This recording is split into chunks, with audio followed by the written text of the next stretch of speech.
Good morning, everyone. Thank you for being in the fourth day of the Elafonisos Eco Week. The fourth, the fifth day, yeah.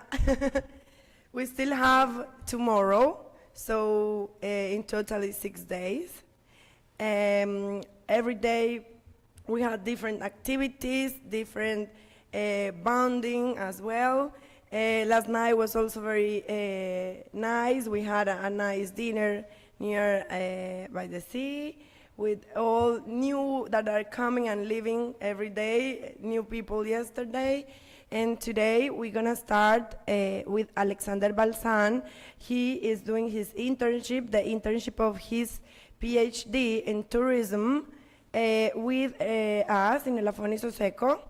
He came to spend 6 full months with us to check the profile of the future tourist on the island for the next years. So please, Alex, come.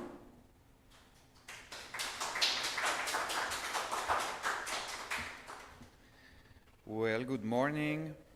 Thank you, Enrico, for the invitation to participate not only during this Eco Week and this event, but also to the association for hosting me during these 6 months for my internship here in the island of Elafonisos for my PhD. These objectives of creating and estimating the profile of the tourists of Elafonisos for 2030 is also a work that I'm performing with the University of Piraeus, that they are hosting my research here in Greece as well. Mateo, can we start, please? So what we're going to work today is the tourist profile for the island of Elafonisos. As you may know, one of the main projects that the island is working on, mainly with the work of the association, is the preparation of the island itself for 2030. In the previous presentations that we have seen, next year they will be celebrating like the anniversary of the separation of Elafonisos from the continental part of the Peloponnese. But today we want to go even a little further in time, as we want to get ahead of the type of tourists that we want to receive here in the island. I'm a professor of the Politécnico Gran Colombiano University in Colombia. As Caterina presented me, I'm a PhD candidate in tourism at the Open University of Catalonia, and I'm performing my PhD research here at the Elafonisos Eco Association with the University of Piraeus. I always start my presentations with some disclaimers, and in this one, I want to say that I'm not going to predict the future. I'm just going to show you how we can prepare for the future. Okay, so I'm not going to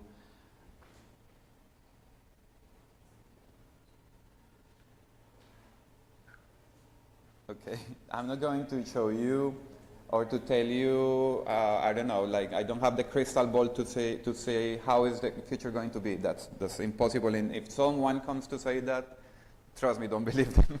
But we can we can prepare, gathering some data, we can prepare for some trends for the future. So I will appreciate if you can please scan this code, because I want to start with a small questionnaire. So if you can take your phones and you can scan this barcode, because I want to ask you a few questions before we start. It's just 5 questions, and it will take you maybe 2 or 3 minutes to fill out this poll.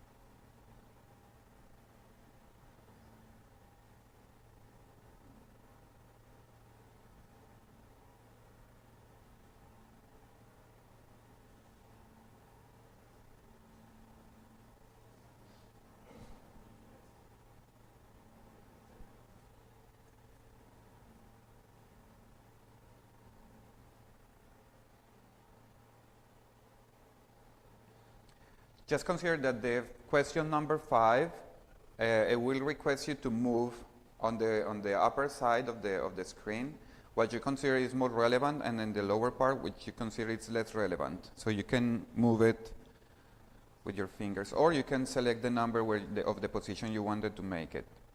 It's only in the 5th question.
Okay, so let's go and check some of the results that you have presented here.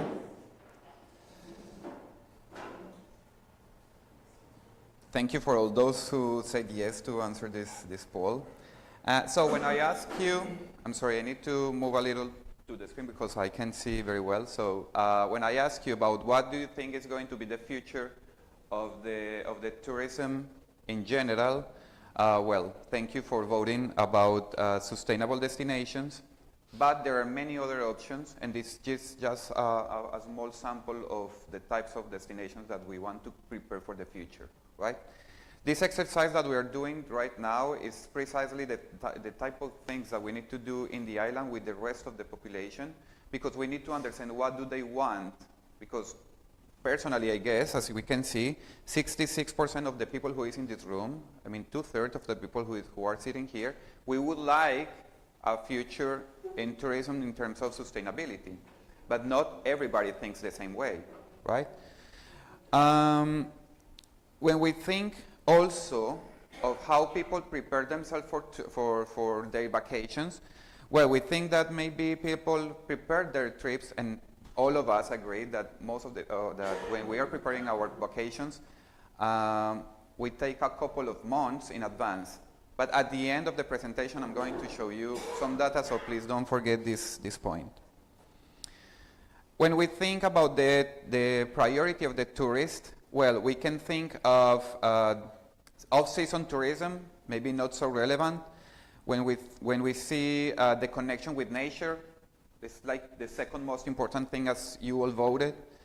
Connectivity and artificial intelligence, not so important as well for you. But when we see, for example, personalized experiences, maybe now we're thinking about personalized experiences, and also not so relevant, the accessibility and inclusion in terms of tourism, which now is one of the biggest trends that we have in tourism. Accessibility. Why? Because, especially here in Europe, we are getting older, and well, I'm not a European citizen, but European citizens are getting older and older. So we need to prepare now for the future, not only of us, but also our children, or your children, because when they get older, they need accessible places to get for holidays.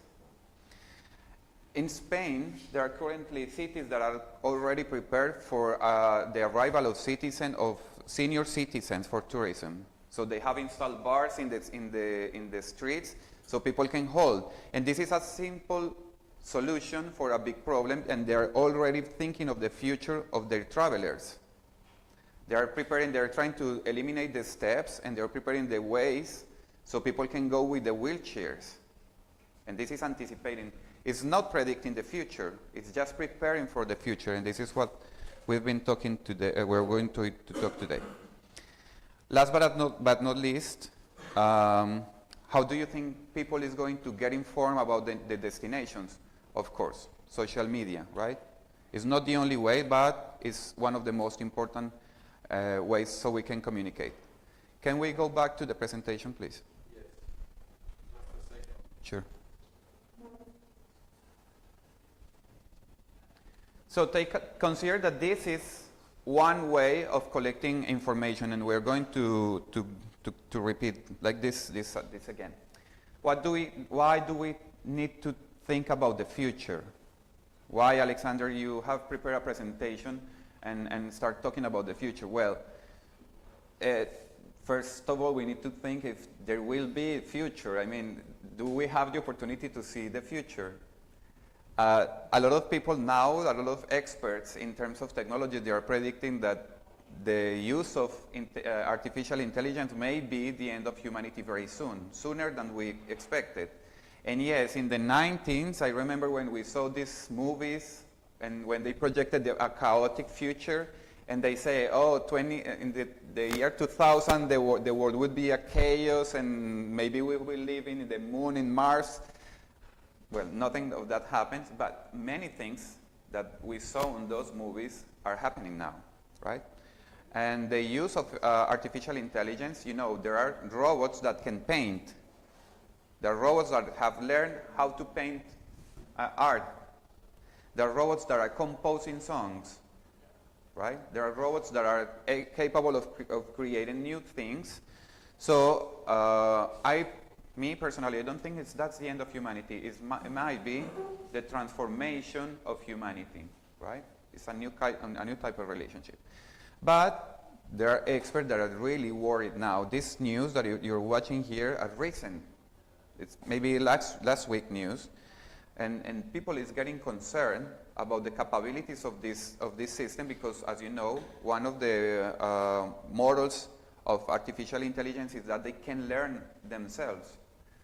Most of the information of humanity is already online. So if you teach a machine, like artificial intelligence models, how to look for information, they can easily access it because it's already published online. So with that information, imagine we can have access to information, but we don't have the capacity to process all the information that is online. But these machines can. And they are constantly learning, and that's what they were created for. They are supposed to be created with some limitations, right? But it also can learn how to overpass those limitations.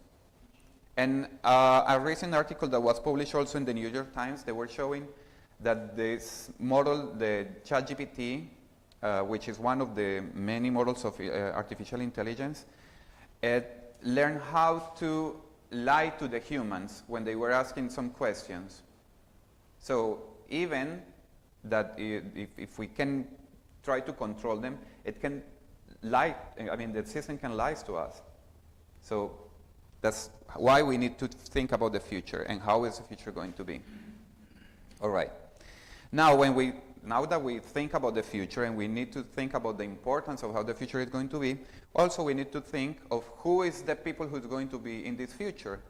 And as destinations, which is my main focus of study, we need also to think who is this future tourist that is coming to our destinations. And of course, today we're going to focus on the island of Elafonisos. So first of all, we need to understand how the industry can adapt to this type of tourists. When I talk about industry, we refer to the hotels, to the restaurants, to the little shops in the island, the ferry companies, etc. But also, as a destination, and now I'm talking about the authorities who calls the people to come to the island, they also need to know how are they going to promote the island or the destination in order to attract these people.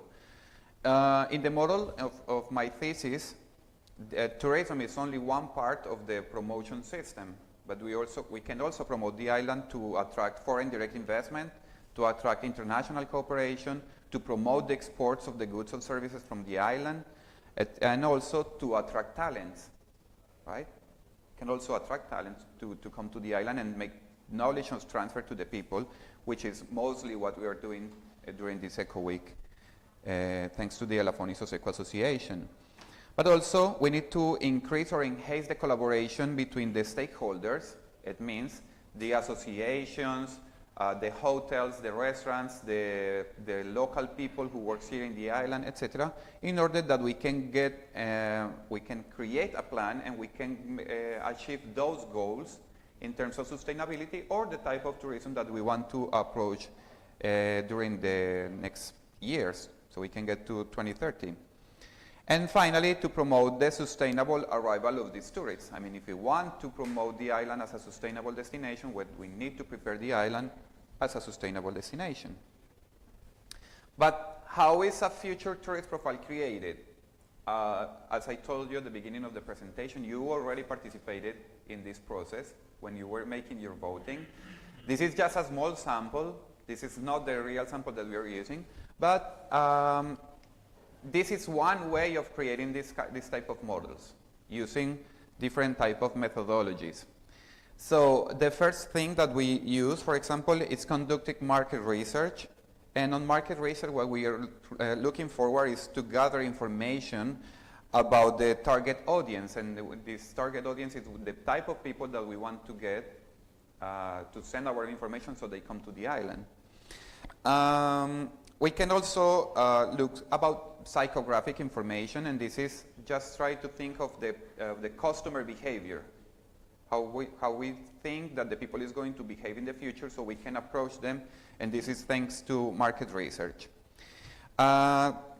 When we have and we can analyze information of the current visitors or the past visitors, we can also predict behaviors. As we can see, what type of accommodations did they look for, or how many nights did they spend here in the island, what kind of restaurants do they prefer, etc.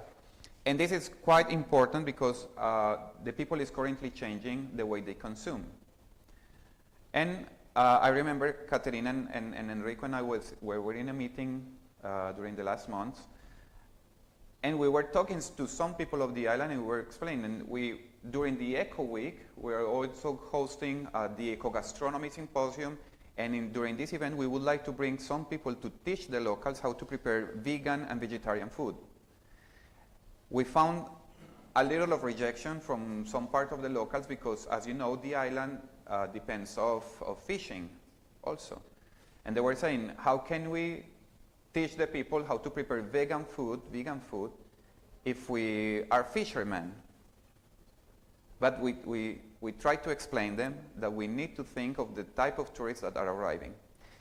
And it was funny because the same day after we finished our presentation, we were watching the news and we saw that that day, the students of Cambridge University, they voted to have a vegan campus. The whole campus of Cambridge, they voted to be a vegan campus. So if we want to attract this kind of people who is currently studying in Cambridge, maybe in 5 or 6 years when they finish their studies, and we want them to come to the island as professionals, and we don't have an offer of vegan food, what are they going to eat? Right? They cannot eat horta during their vacations, only horta. So yes, we need to understand the current and the future behavior of the people so we can prepare the island for those tourists. We have also some travel trends, and this is the accumulation of information not only in the destination but around the world, because it shows us also how people is behaving.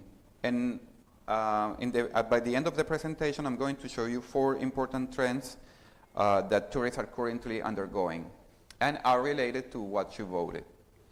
But also we have the customer personas, and this is also like anticipating to those travelers, and this is maybe the prediction, the only prediction that I'm going to make, but it's only with the gathering of data.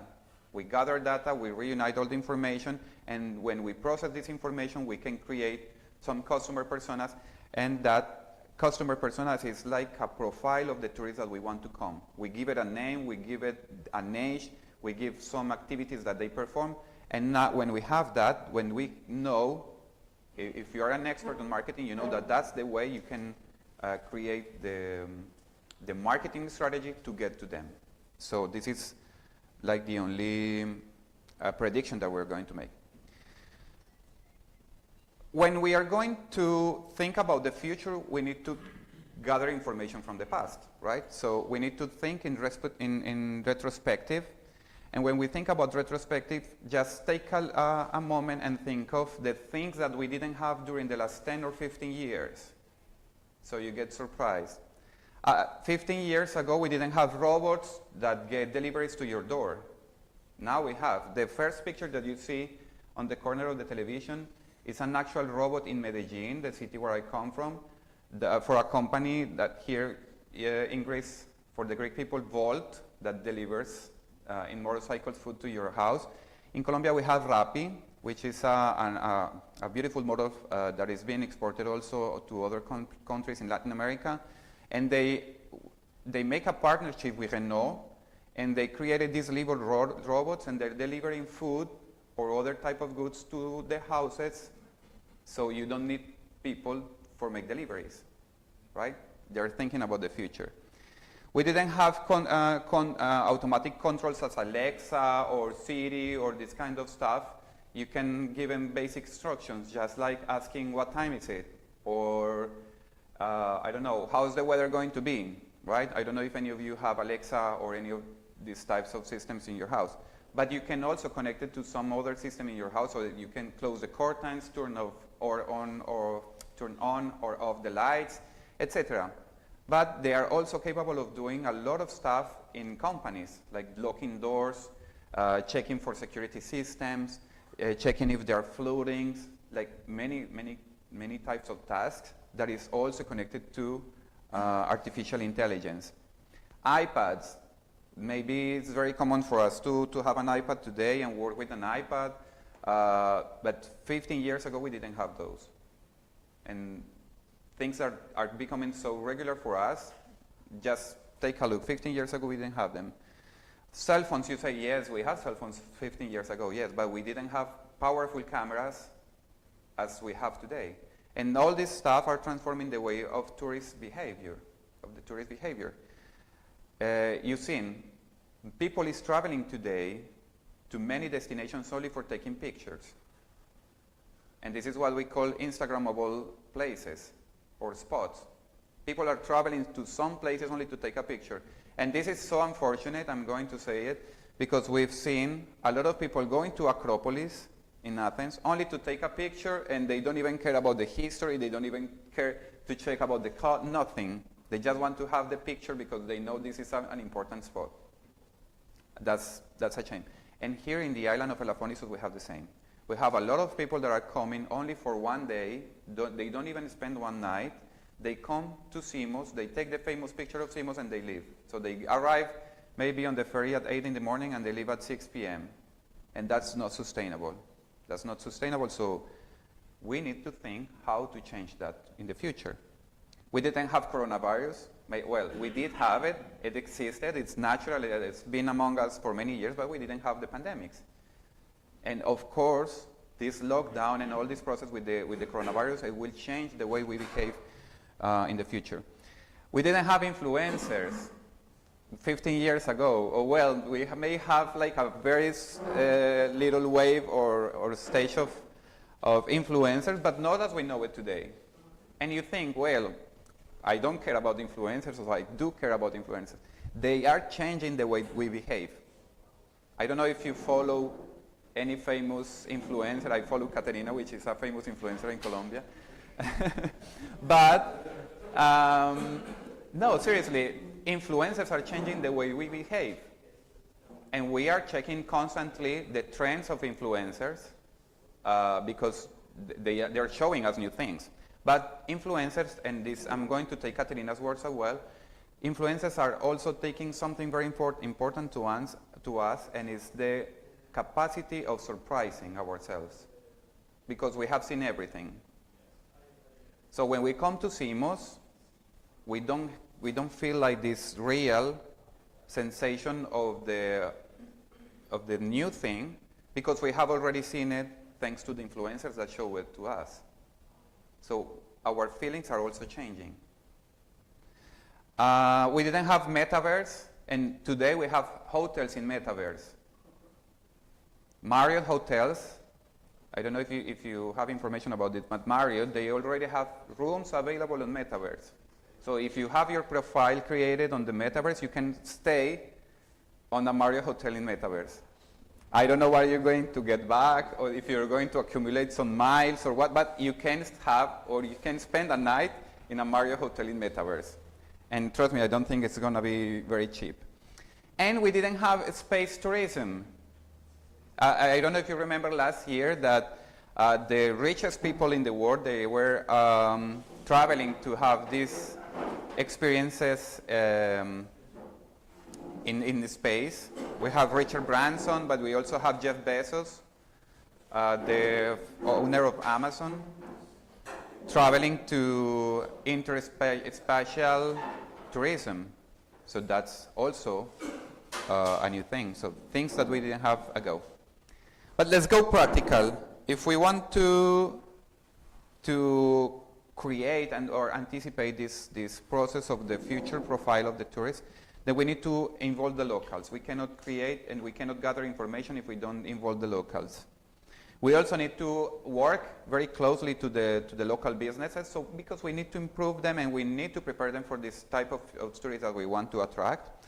And also we need to make visitors to participate in the process. One way, and very easily to do, is using the user-generated content, which we can obtain from the social media, but also from the platforms that I'm going to explain later.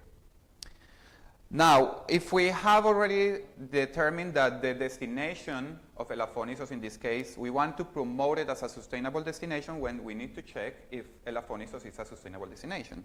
So we need to have a destination planning. We need to check if there are systems of environmental protection. We need to check if there are socio-cultural authenticity that is being protected inside the island, and also to check that all the process is going toward economic viability.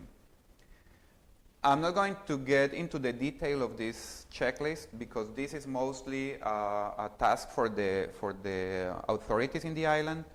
But I'm going to tell you just one thing that happened, and I know maybe you have heard this during the last presentations of my colleagues here. There were a group of tourists, if I'm not wrong, from Switzerland, that they were walking down the beach of Panagia, and they found a dead turtle in the beach, apparently because it was eating plastic that they found in the island. This week, during this week also, there was a person who was walking around the village and they found a cat in a very bad condition and they wanted to help it. And they were asking, where can we take the cat so it can have first aids or something? There is no one who can take care of the animals in the island. No one, because there is no expert. So if we want to get into a sustainable destination, we need to take care of the animals as well.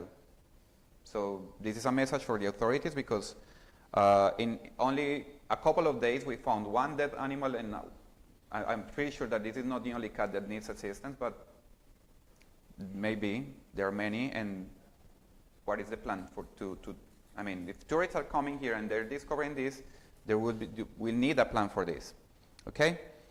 So when we take the stakeholders' point of view, we need to understand that, yes, one of those points that are we working in terms of sustainability, so we can call this a sustainable island? If we take it only for the environmental side, we can say that yes, we are working, and the Elafonisos Eco Association is working to improve the sustainability and the protection of the ecosystem, which is an endangered ecosystem, as has been already recognized by many international organizations, that small islands are endangered ecosystems. So thanks to Enrico and all the people who work in the association, we can say that there is a plan and there is a master plan which include many points, like providing safe and clean water to the inhabitants, like protecting the beaches, cleaning the beaches. We have students that come from France and other territories that help us every week to clean all the plastic and all the pollution in the beaches. During the Easter season, that is still winter, no many tourists come to the island. We had a group of 21 students that came from France, and they help us to collect only in 1 week they collected more than 26 big bags of garbage from the islands. And considering that it was low season, no tourists at all, in 1 week more than 26 big bags of garbage. So imagine if we are not here, or the association is not here bringing these students as volunteers, and we are not collecting this garbage. Where is all that garbage going? Then we have the result with the turtles, right? So let's go practical again. How can we collect data? You already participated in one model. We can also work with non-structured interviews, and this is having conversations with the authorities. When we have non-structured interviews, it led us to, as we are receiving information, to create new questions and to keep asking, mainly to the authorities, but also to other important stakeholders. We also have field work, and this is why I'm here in the island, like for a long term, to check the behavior of the people toward the tourists and also the tourists toward the local people. And in the field work, we have something that we call observation, and that can be obtrusive or non-intrusive observation. Mostly, the type of observations that we made is obtrusive, and it means that we are relating to the people. We are talking to the people, and they can see that we are taking notes when we speak to them, that we are asking questions directly to them. When we are working on non-structured observation, it's just as when we see from far away, and they cannot see that we are watching. We have questionnaires that could be qualitative or quantitative. You just helped me with one, which is mixed, quali and quanti. We can use information from social media or platforms as using user-generated content. And this is extracting information from social media. I will show you an example in the next slide. We can also collect information in events like this. This type of events is really important to collect information, and tomorrow, I guess, we're going to have like the summary of the event, and in this moment it's where we can see all the results of what we have been talking during this week, but also the proper use of artificial intelligence. Now it's a better, a proper way of collecting information for analyzing in the future. How can we analyze this data? When we have one methodology that is called content analysis, and this is we can use this to identify some patterns on the behavior of the people. We also have linear regressions. This is a quantitative methodology that we can use when we have information from the past. We can use these lines or this information to prepare or to see how is the future going to be. This is 100% quantitative. We have something that is called correlation analysis, and here what we do is we identify the relationship between different variables. How are those variables connected, if they are connected or not? Okay? And finally, we can also use something that is called factor analysis, and with this what we do is that we reduce the dimensionality of the information so we can have like a more close approach to the data. When we talk about social media content analysis, what we do is that we give a code, in this case, for example, to the content that we find in Instagram specifically. We use, for example, geolocation, which is we write the destination and we start to give a code to every picture that we see. The codes are prepared in anticipation. So we create a code, a list of codes, and we try to give every picture a code. In this case, you see that we have a list of 9 codes, and the last one, the code number 9, is called unidentified or spam. That it could be, for example, people that are only mostly showing their faces. We cannot use this type of data for personal data protection. But also some things, for example, post of advertisement, that they tag the location, etc. We cannot use that data because it's not referring to the destination. So we eliminate them. In this case, in the first analysis that I've made from Elafonisos, I took 177 pictures. I coded all those pictures, and I deleted 39 that we posted on the 9 dimension. So in total, I have 140 pictures. And when I took the codes of these pictures, we can see that the people are posting mainly, 49% is most of the pictures that are posting, half of them, are pictures of the Simos Beach and the sunset. This is very important because it shows us what are people coming for to the island, right? As we know, most of the people are coming for the beach, most of the people are coming only for Simos, and maybe we want to change that in the future, right? We don't want all the people to go only to Simos. So we also have these 4 trends. I don't know why it's not loading the information, but we have the trends in terms of the future profile of the island. We have information from the travelers. So people is, I ask you the question, how many times do you think people is preparing the trips? Most of us say a couple of months. But actually, most of travelers now are preparing vacations with less than 70 hours. So this is a trend, and we need to prepare for that because people is changing the way they consume, and they're traveling faster than we are used to. We are also using virtual reality, and it means that we are with this system of virtual reality, you can use, for example, your device, your phone or your iPad or even your computer, so you can see the destination like in 3 dimensions, if we can call it like that, so you can check like the surroundings. If you want to enter into the room of your hotel, you can do it, so you can see if that is the type of room that you want or not. So the restaurants also, if you want to see the dishes, before you go to the restaurant, if you want to see what you're going to consume, you can see it now in virtual reality. And also connectivity. People is always looking to be connected online. So if we have an island so beautiful, but there is no connectivity, it might be a big problem because people needs to be connected all the time. And we know, this is not a secret for any of us, that Greece, in general, they have one of the most expensive internet connections in the whole European Union and not the best coverage in terms of 5G.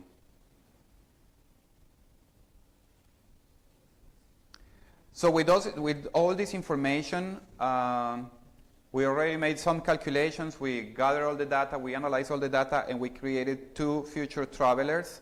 And we have this first one, which we call Emily. Emily is a female between 30 and 40 years old, and we can call her as an eco-explorer woman. She is environmental aware, but she's also a sustainable traveler, so she's looking for places where she can see that not only she can practice her sustainability in terms of traveling, but also places that they can offer some solutions in terms of sustainability. She also is looking for eco-friendly accommodations, so hotels that they make recycling of water, that they use solar panels, that they, for example, have cycles for washing the towels, that they are reducing the number of plastics in the room, etc. We also see cultural engagement. Emily likes to be in the village. She likes to talk to the people. She wants to interact with the people. She wants to cook with the people. And this is something that, in general, Greece can offer very easily because of the opening and the friendliness of the people of Greece. She also wants to have responsible marine activities, which we lack in the island currently.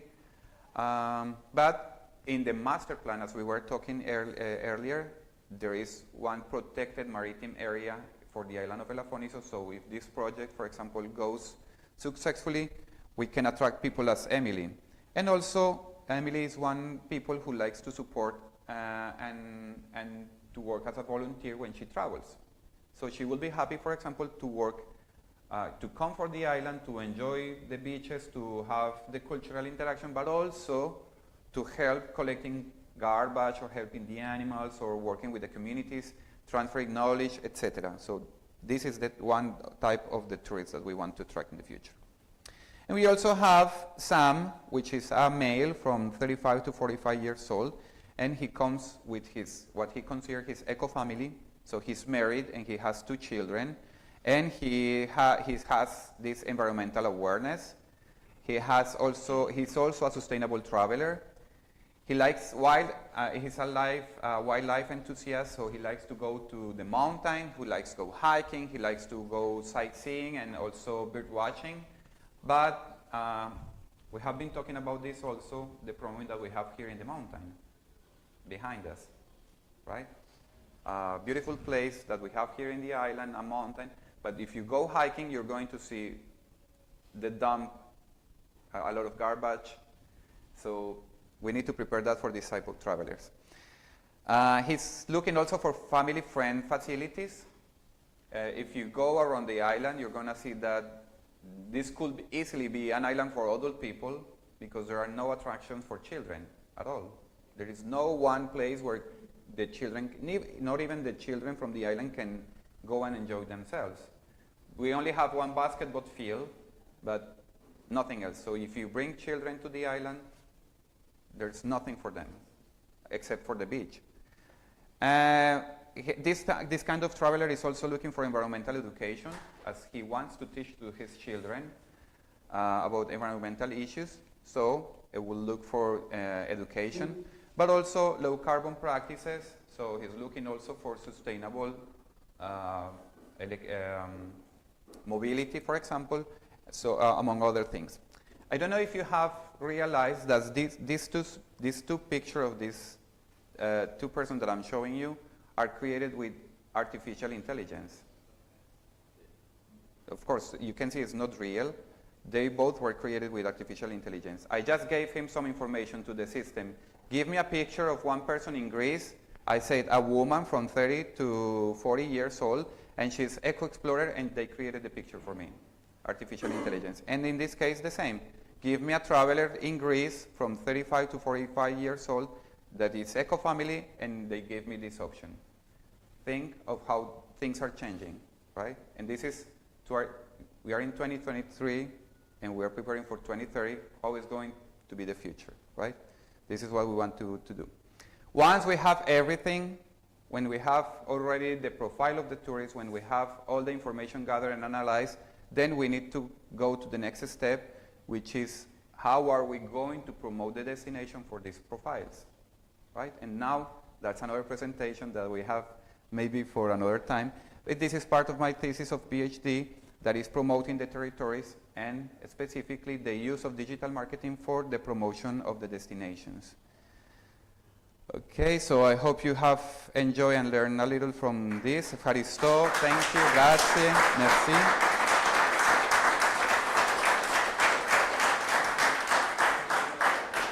If you have any questions, I will be very happy to answer if you have any questions, or if you want to give any compliment. No, if you want to give any comments to the presentation, I'm open to listen to you. Otherwise, Katerina, thank you so much.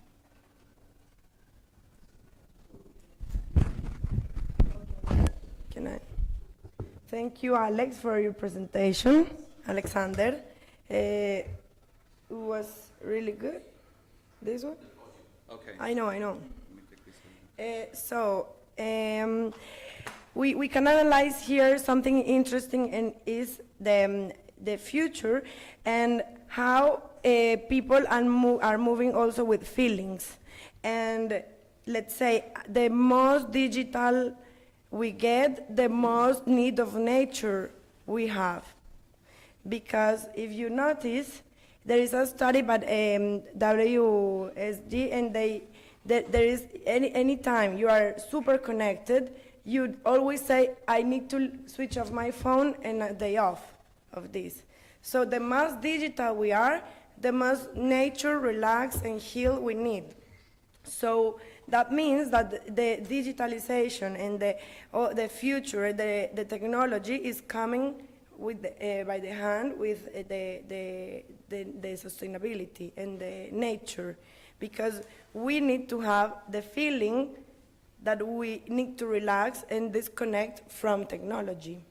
And this is not going to change. So that's why the future is sustainability, nature, and technology, which is very important also to keep in mind that the deseasonalization of the tourism, it's also the future.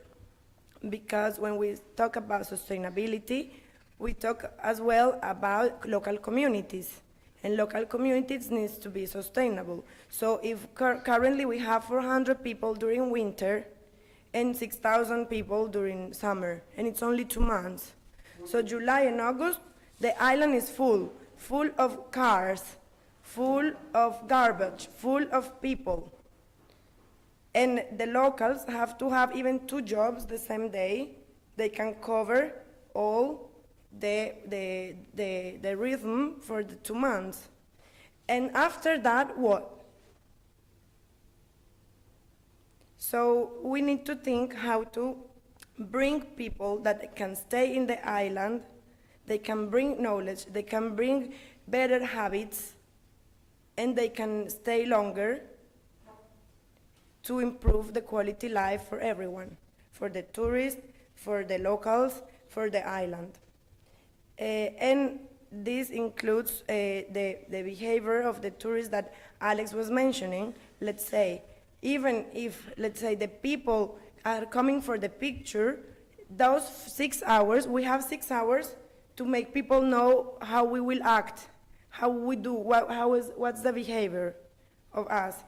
So let's say, when people, years ago, Bali was not so famous. Nobody knew about Bali. And suddenly, everybody started to go to visit Bali for the picture. I went to Bali for the picture. And the reality was 2. I went to 2 different places, and one is full of nature, tradition, locals, where you go and you buy your hat, handmade by the woman there all day working, and then you go to other part of Bali where are all the Australians drinking, having fun, and taking pictures to show people they are very cool surfers and good life. But even there, them are welcome because they are also helping the economy somehow. Even just to come and promote, they are also promoters. So this negative thing, we can make it positive if we teach them how to behave. So the fact that we are having, let's say, the project with free plastic bag shops that we're gonna start this year, and at the beginning in the ferry, we give them a bag where we explain to them we don't want plastic. We are teaching them once they arrive that even they stay 6 hours for the picture in Simos, we don't want plastic. So it's slowly, we are building this profile until we achieve something that is doable and decent for all of us.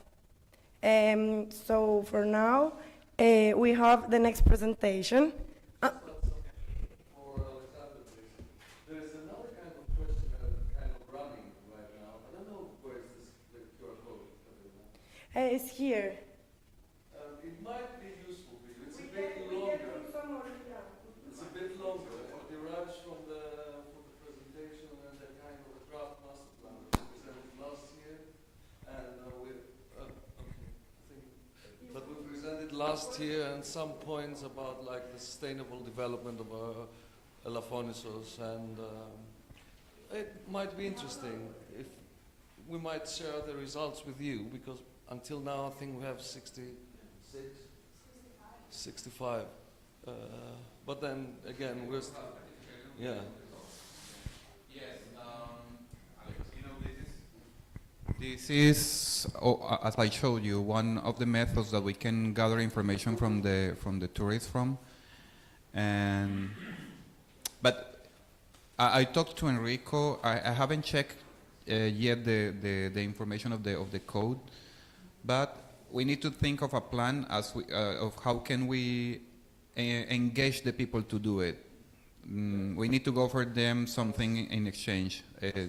For research purposes, it shouldn't be like that. But we know if we want to gather real information from the tourists, we need to give it something back. And it could be something very easily, yes, and it could be something very easily as, for example, a map from the island with some practical information. That's something very simple. Exactly. So everybody comes here and everybody wants to go to Simos, but they don't know how to get to Simos. And there is no a real like easy information on how to get to the most important places. People don't even know that Panagia exists in the island. People don't even know how is the name of the church, of the main church in the island, or how can they go to other places inside the island. And this is something that we need to work on. I mean, we need to also move a little of people from Simos to other places in the island. And I think this type of methods was very important to do that. Because in the type of studies that I'm performing, we measure two types of images. The first one, which is called the perceived image of the island or the destination, and the other one is the projected image of the destination. Yeah. When we combine those two, then we have good results in terms of the tourists that are coming to the island.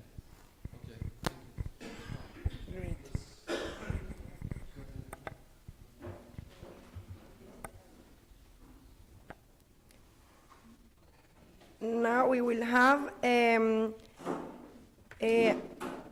Julian Dion. Is he with us, Mateo? He is connected. Great. Also we have Enrico here. Hello, Enrico. Hello, Enrico. How are you? Did you follow us during the last presentation? Yes, for everything. You hear me? Yes, you hear yes, me? we do. Yes. I wait Julian presentation. I believe both are linked together, and at the end I make my comment. Great, great. Julian. Hello, Julian. Can you hear us? Sì, sento tutto. Great. Hello. Hello. We are here all in the room waiting for your presentation. We hear you. Wonderful. Great. So you can see me. The Okay. floor is yours. We can see you. The floor is yours. Welcome. I want to thank you all for this opportunity. I want to thank Enrico. And I want to thank the Elafonisos Eco team for the great work. The whole year they're working really a lot for this conference and this symposium. And I think it's a great opportunity and for me a great honor to speak here. I will try to speak today about some insights that I gained from studying medicine. I spent the last few years studying the body and how diseases develop and how healing happens in the body, and generally touching the laws of nature and physiology.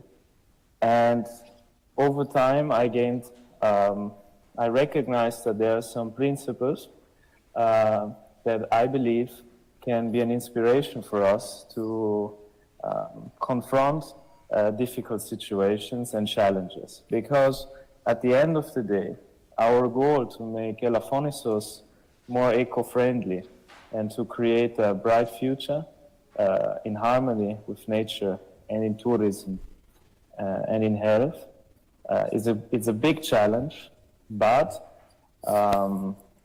we can only make it if we get some inspiration and some open approach to it. And the body is similarly confronted with big challenges every day. It is confronted with external pathogens and viruses and bacteria, and it is fighting them. It is confronted with internal challenges. You know, every day we have about 100 cells that could transform into a tumor, but the immune system is recognizing them and is fighting them. So I think by studying the body and explaining a little bit the principles of the body, we can learn a lot and get some inspiration for solving the problem of Elafonisos and the eco-friendly future. I want to share with you some slides, so I will start to share now my screen. Is that okay? Of course. Is that okay? Okay. Let's show.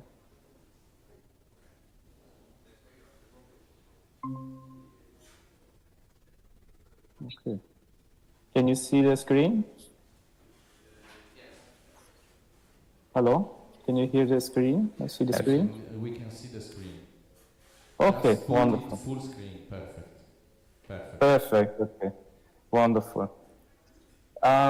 So, as you can see here, the title, this one principle that I would like to speak about in the next minutes, I think is a very crucial principle, and it's the principle of mesotes, or balance, of equilibrium, which I believe is a lighthouse and can be a light in the dark for trying to solve the problems and the difficult challenges for the future. And mesotes, this principle, is something that already Aristoteles was recognizing and expressed its values. And he called it the virtue, the ideal is the golden mean between two vices, the one of the excess and the other of the deficiency. This is a very important, not banal principle, because there has been times, historical moments, where the ideal was not the balance and not the equilibrium between two extremes, but was the extreme.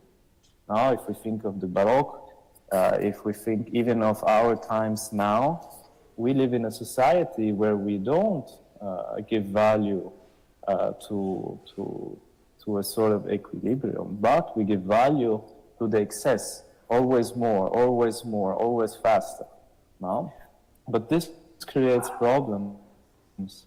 And if we look at nature, and if we look at, for example, the body, our body only works and only functions because it has the ability to create an equilibrium and a balance. And the moment the balance and the equilibrium is not there anymore in different physiological processes of the body, then usually diseases and problems happen. So I'm going to speak about mesotes in the body for a few minutes and some examples. So for example, the body, in the body we find the principle of balance, for example, in the blood coagulation, meaning we have constantly inside our body blood, and there are different factors that make sure that the blood is not too liquid and at the same time not too viscous. There are mechanisms that make sure that the blood coagulates and makes clots the moment there is a wound, but at the same time other mechanisms, so-called anti-thrombotic mechanisms, which make sure that this does not happen when it is not necessary, so that there is a right balance between the blood being clotted and the blood being not clotted, so that it only works when it is needed. And when there is this disbalance for various reasons, then you can have problems, bleeding problems, you can have a deep vein thrombosis, you can have embolisms, and further on. So this is one example of where mesotes happens inside the body. Another example of where mesotes, this equilibrium and balance, is important is when we look at the immune system. Here, for example, we see a cell, a blue cell, and here we see this yellow little Ys, which are the so-called antibodies. So our body is constantly, has an entire universe of cells and hundreds of different mechanisms of working, of protecting us and fighting external bacteria and also internal negative effects and cells. But if this equilibrium, if the immune system, for example, works too much and is getting out of balance, then we can observe, for example, autoimmune diseases like multiple sclerosis or rheumatoid arthritis or SLE, or we can even see if the if certain population of cells are becoming too dominant, we can see leukemias and lymphomas.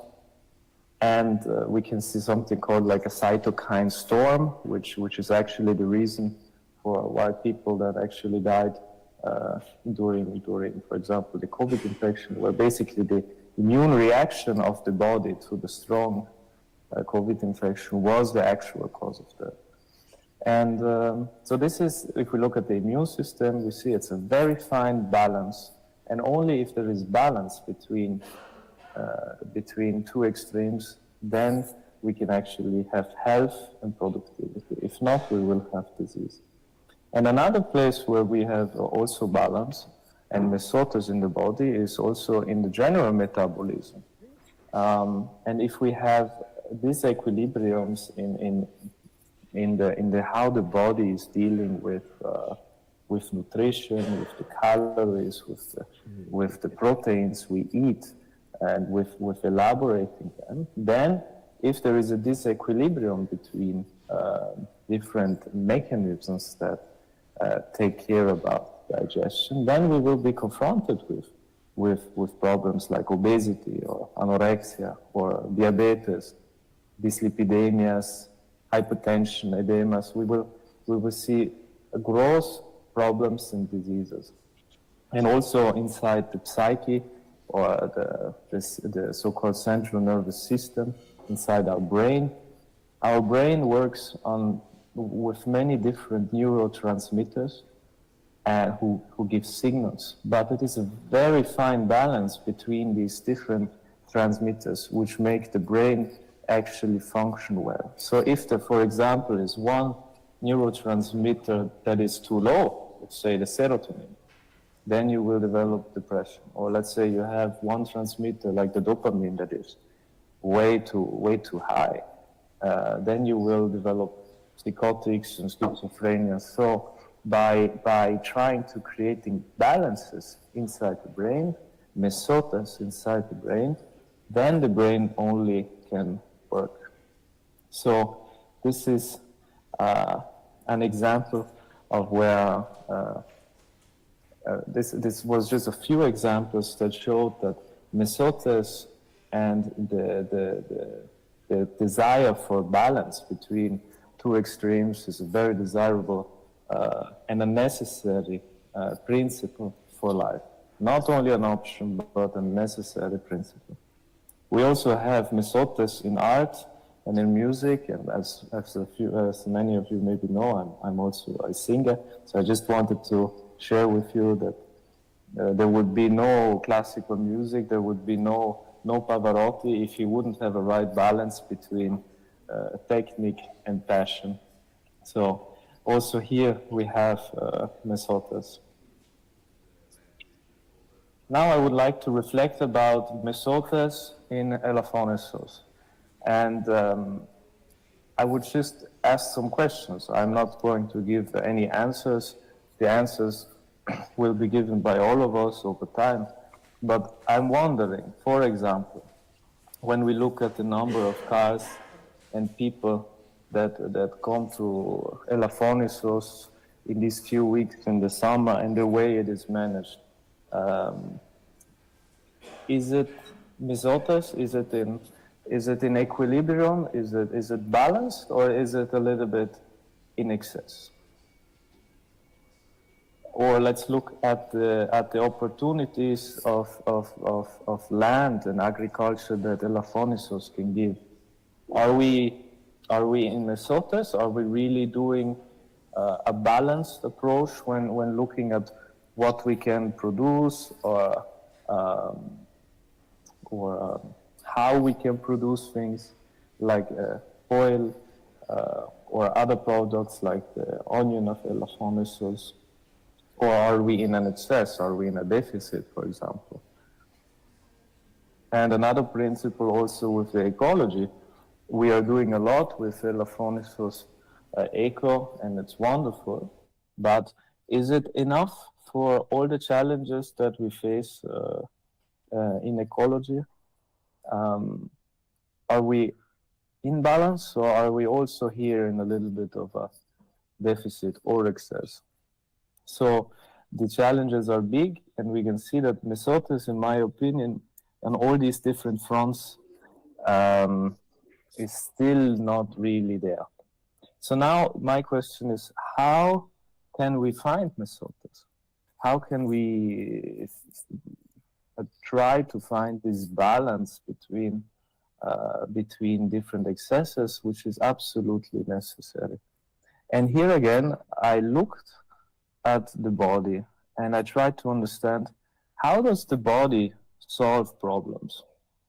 How does the body actually confront this actually very difficult situation? Because if you think about it, the body is made of billions of cells, and we could think about each cell being like an individual, or the whole body being like an island, like Elafonisos, with billions of different stakeholders and desires and individuals in them. And still it all has to work together. So it's actually remarkable. How does the body make it happen? How is it possible that all these billions of cells, for some reason, they still work together and are able to create a healthy physiological unity? And when I studied more and more, this insight that I get is that the body solves its problems step by step. There's always, there are many millions of different cascades and step by step domino effect-like mechanisms that are happening in the body, which makes sure that I'm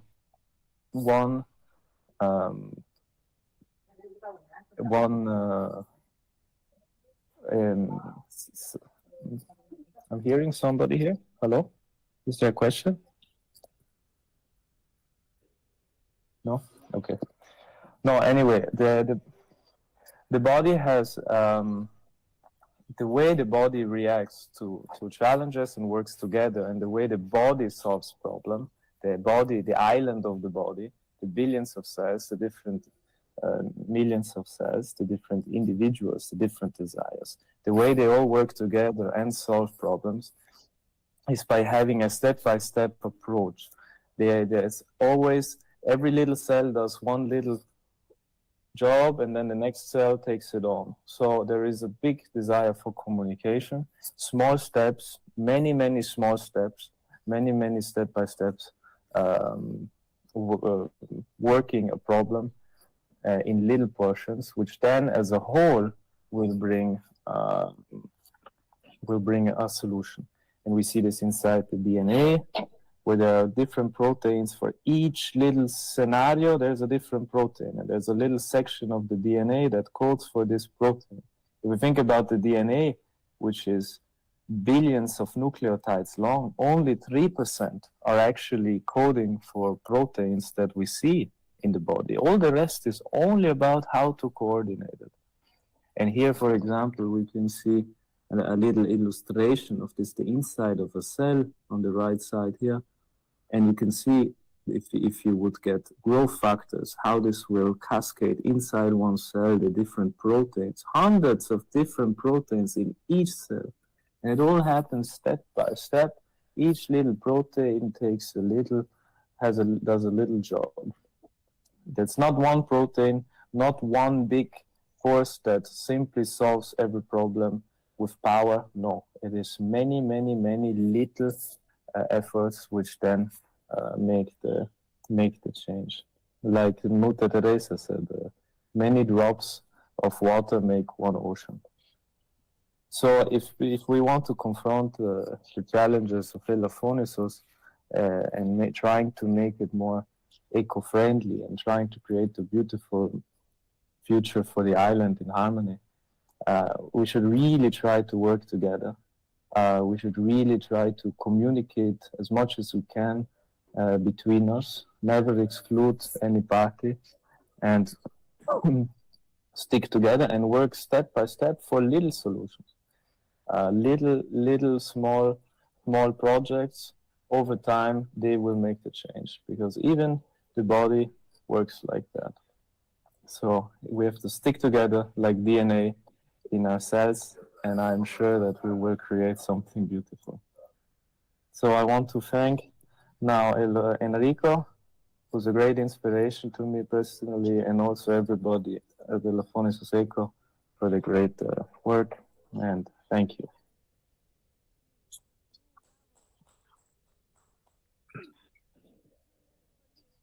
Okay.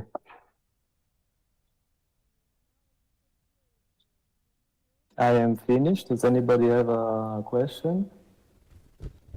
Enrico? Yes, here we are. You hear Great. me? Yes. Yes. I believe that with all the presentation of this week, especially the two last one of today, I think that you know the history about Pinocchio. Or Pinocchio, I believe it is also known in Greece, is known worldwide. Collodi wrote a very interesting book that was for the kids, but was more for the adults. And I realized in the day that Elafonisos Eco, it is the conscience of Pinocchio. And you know, the conscience Pinocchio is a grillo parlante, that in English it is Jiminy Cricket.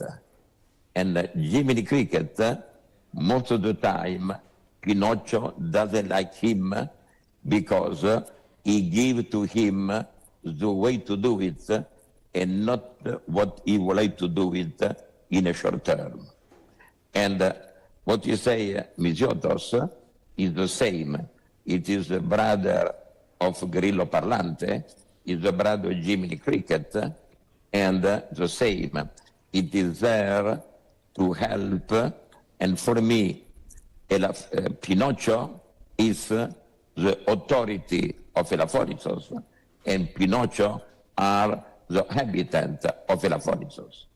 And we are not here to substitute ourselves, we are here to be the conscience and to ring the bell and tell them not just to see the very good Tiganites Barbunia that you deserve tonight, or the Grillet Octapodia, or for the tourist that come with his car and his goal to have a car just in front of the sea, to take a cream, one souvlaki, one beer, Listopedia, and go out.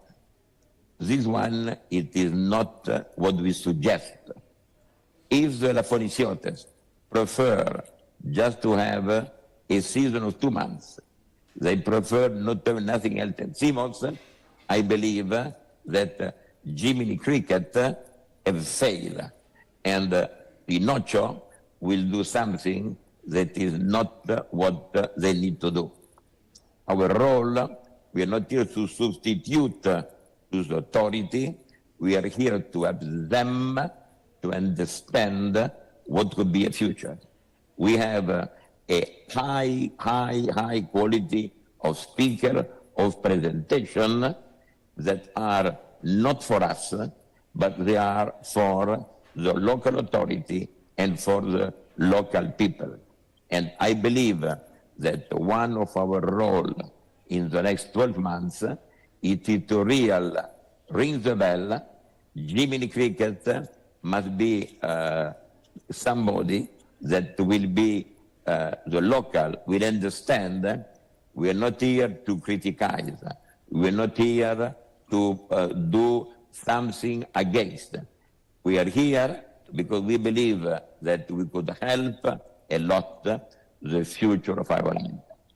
And when we said with Alex that it is a PH in tourism, and just to know, Alex, he did it last year, a PH of tourism in Medellin, in Colombia, to see what it is, the situation of Medellin today and the future.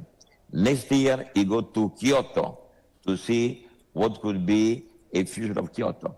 And in between, he came to Elafonisos to help us to see with a new way of the people living what could be the future of the tourist.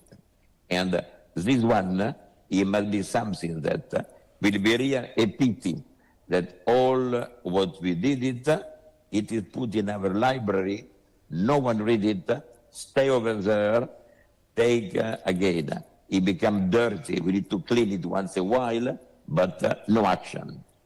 I repeated what we learned in the Ocean Week in Monaco, done by the Preso Costa Rica, good project, no action, it is waste of time. It's better to not have a project if you don't have an action.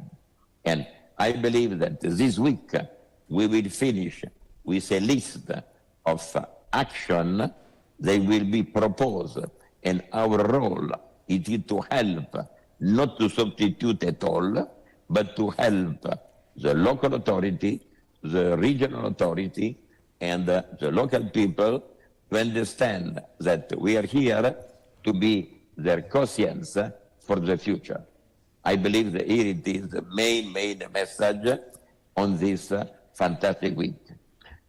My friend Julian, I met him because he came here as I didn't know him. He came here with some friends, and we were absolutely astonished by his voice. And from the voice, he became internally what he was doing. And it's very interesting that again, he had a lot of activity. It is in Italian, from North Italy.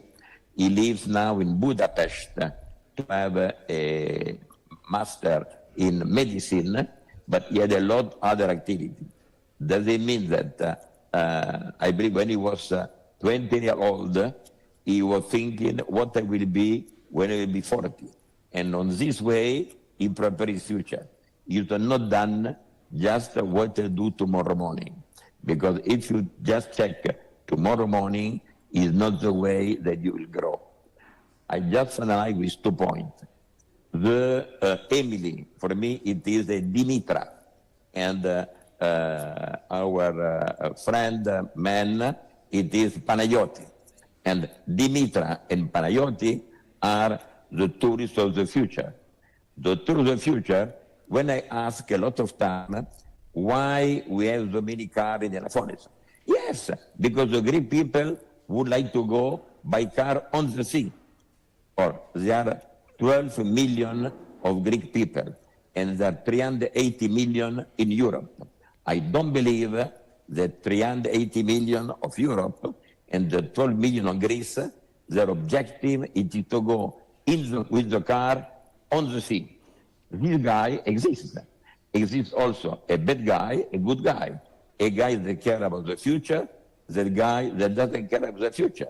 You have a guy that will see his future, the guy that doesn't care, the guy that smokes a cigarette and puts the cigarette on the floor, a guy that takes care about this one. What we believe that Elafonisos, and here it is the main message that Prince Albert gives to us. If you want, we are ready to help Elafonisos to become a laboratory of excellence in sustainable development and in environmental opportunity to preserve the nature. Do we want to do it or we don't want? Here we are on a carrefour. If you go on the right side, we will have a good future. If you don't want, when we'll have the fire in our back, don't cry, don't cry. We have done this one because we didn't want to see what is the future. And our role is real, to ring the bell and to be real, the Jiminy Cricket, as we explained in those days. Thanks a lot to everybody. I hope that this message went through. And again, we have this kind of top people. I believe that no one in Elafonisos could get them to give similar message, because the network, it was done in our 10 years of existence. And every day we improve. This year we have the prince, next year maybe we have the king, next year on we have the emperor, but it's not only just a window dressing. It is, and again, Prince Albert said, I'm ready to come back if you show us that you prove that you're doing action. Otherwise, I go in other place. I don't want to waste my time in an area that doesn't believe on its future. Okay, thanks a lot. Bravo. Thank you. Arrivederci. Bravo. See you next time.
θέλαμε καταρχάς να ευχαριστήσουμε First τον of all, Ενρίκο Τόγια για την I'd πρόσκληση like και to φέτος, thank Enrico Toia for his invitation.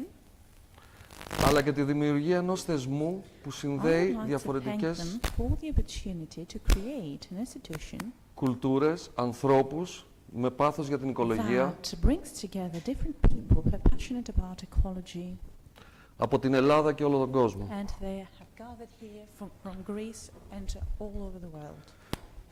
Να τους στείλουμε τις ευχές μας για άμεση Of course, ανάρρωση I'd like to send Enrico our wishes.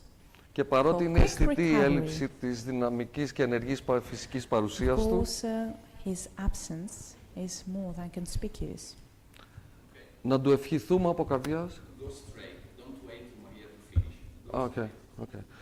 Να του ευχηθούμε από καρδιάς να είναι I'd like καλά to και να wish him επιστρέψει to στο νησί feel το well, συντομότερο δυνατό. recover soon, and return to the island as soon as possible. Σε αυτή τη συνοπτική παρουσίαση θα αναφερθούμε στους στόχους βιώσιμης And it is ανάπτυξης in της this Ελαφωνήσου, context that we're going to όπως αυτοί talk about παρουσιάστηκαν the πέρσι sustainable development από μια goals for μικρή ομάδα Elafonisos, ερευνητών as they were presented που last συστάθηκε με year αυτό το by a σκοπό, small group με of την οποία και researchers εκπροσωπούμε. that was established with this goal.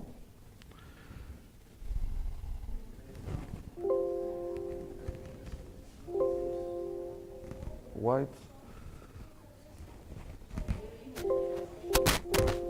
This one.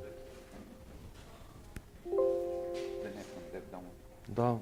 Okay.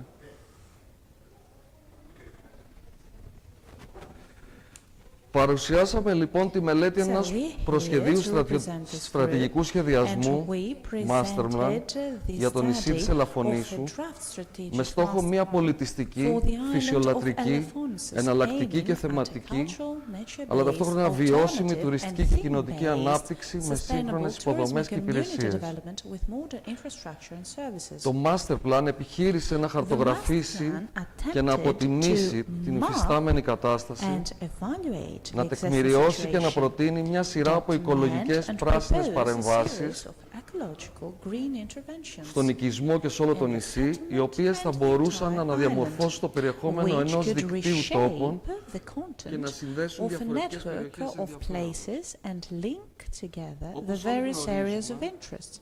η Ελαφώνησος As είναι we ένα all μικρό know, νησί σε μικρή Elafonisos is a απόσταση small και με ισχυρούς island, δεσμούς με την very Πελοπόννησο, close to the με μικρό Peloponnese, with πληθυσμό, strong ties ο οποίος with mainland, πενταπλασιάζεται αθροιστικά το with a small καλοκαίρι. population, a από population εποχικό τουρισμό. that doubles and Το more γεγονός αυτό due to the συνθέτει μια seasonal tourism συνθήκη of the με πολλές summer. προκλήσεις.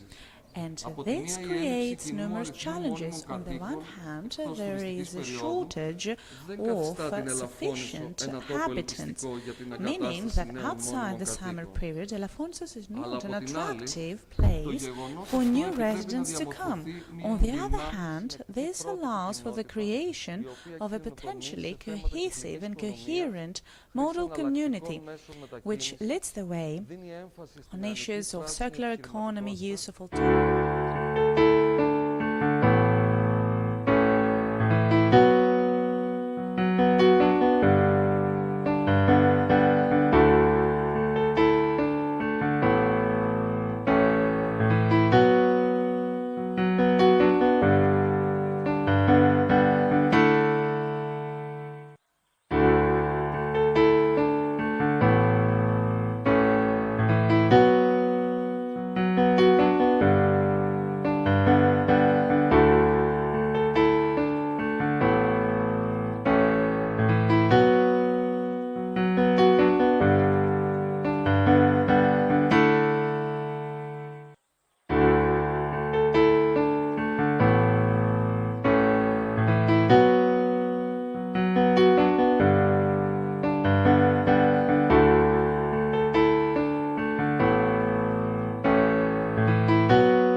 Καλημέρα. Oh, that's too loud, probably. Θα θέλαμε Ah, καταρχάς να ευχαριστήσουμε good τον morning. Enrico Toglio για First of all, I would like to thank Enrico Toya for extending this invitation to participate in this organization as well. And I would like to thank him for creating an event that brings together different people who are passionate about ecology from Greece and all around the world. τις ευχές μας για I would like to wish him a quick recovery. And although his absence and his dynamic is more than obvious, we would like to wish him to get well soon and return to the island as soon as possible. In this brief presentation, we are going to talk about the goals for the sustainable development of Elafonisos as they were presented last year by a small group of researchers established for that purpose. We're here to represent that group. You can find a copy here. It is available in both languages, so maybe you will be able to better follow the presentation without copy. So, we presented the study of a draft master plan for the island of Elafonisos. Our goal is to opt for a cultural, nature-based, alternative and based sustainable tourism and community development with modern infrastructure and services. The master plan attempted to map and show the existing situation, document and propose a series of ecological green interventions in the settlements and all around the island. They could reshape the content of a network of areas and link the various areas of interest. As we all know, Elafonisos is a small island, very close to the Peloponnese, with strong ties with the mainland Greece and a small population. This population more than doubles over the summertime due to seasonal tourism. This fact brings forward numerous challenges. On the one hand, we have a shortage of permanent residents outside the tourism period, which means that Elafonisos is not a place that attracts new permanent residents. On the other hand, this allows for a potentially coherent model community, which will lead the way in terms of circular economy, use of alternative mobility means, which will give emphasis on green entrepreneurship of the youth and many other fields of sustainable growth. This is a field for the potential application of innovative practices, a field where model transformation can happen easier. This year, we will focus and elaborate on the goals set forward in the master plan. First of all, the increase of visitors' stay, the extension of tourism period. Those goals have already been scheduled and planned by the municipality of Elafonisos, as they have proposed numerous travel and stay packages for Greek of the diaspora and other visitors who would like to combine holiday and remote working. Thirdly, the ability to attract visitors seeking a different tourism experience, aiming at ensuring an experience-based relation with nature, cultural heritage and well-being throughout the year. Fourth, the creation of the right conditions in order to create an attractive and active community of residents that can support the accommodation of those visitors, as well as a series of theme-based activities and events.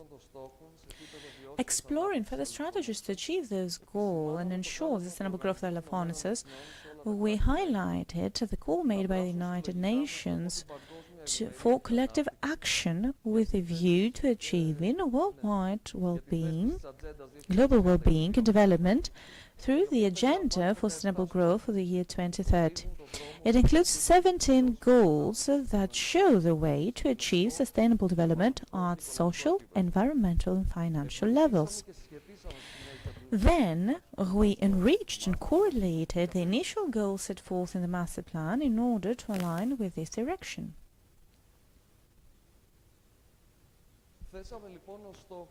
So, our goal, in direct connection to the call made by the UN, was to create infrastructure for theme-based tourism in direct correlation with experience-based relation with nature, cultural heritage and well-being.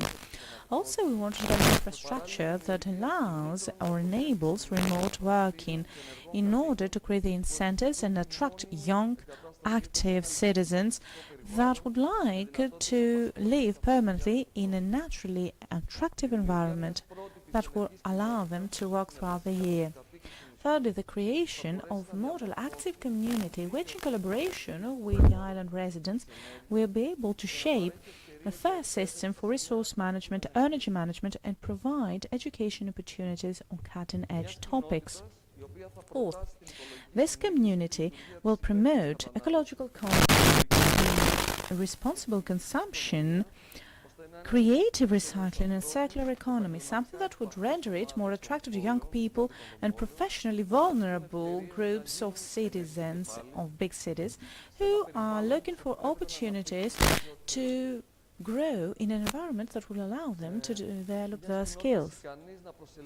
This community needs to be able to attract a significant number of permanent residents, able to support alternative, experience-based tourism, tourism of well-being, with constant information, promotion and preservation of the special characteristics of this land, as well as a series of theme-based events, exhibitions and festivals that could attract visitors all year round. In order to achieve those goals, the research group encouraged visitors, local society and authorities to create a think tank.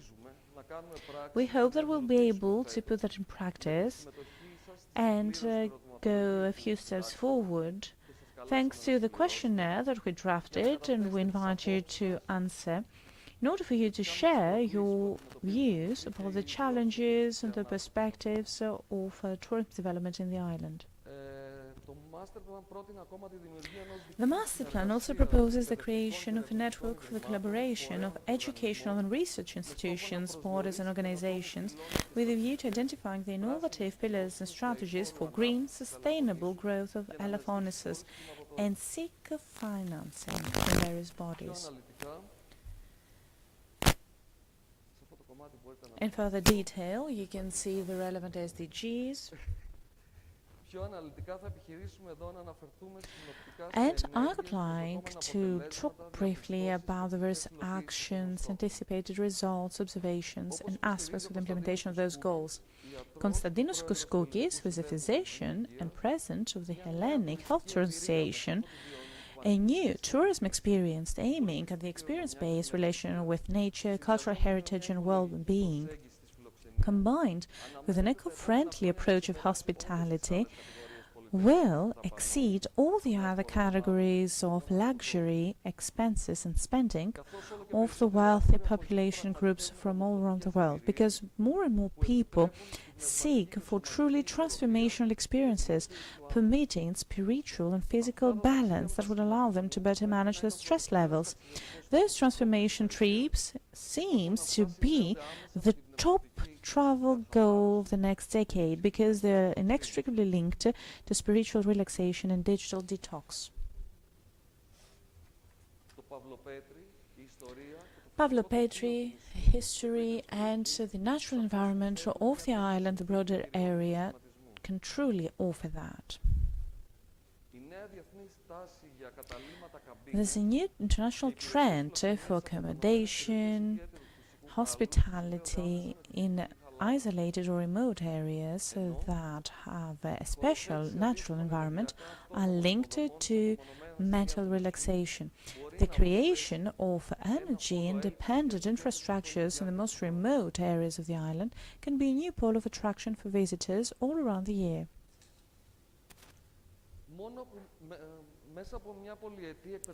Through a multi-year-long educational experience, I came to realize that an extensive group of students is interested in the design, and of course they want to be involved in alternative creative communities with innovative ecological approaches with a zero or minimum energy footprint. All that using environmentally friendly or recyclable materials in places where people can live, work remotely in a fully independent community, combining primary and secondary sector activities with tourism or other relevant activities.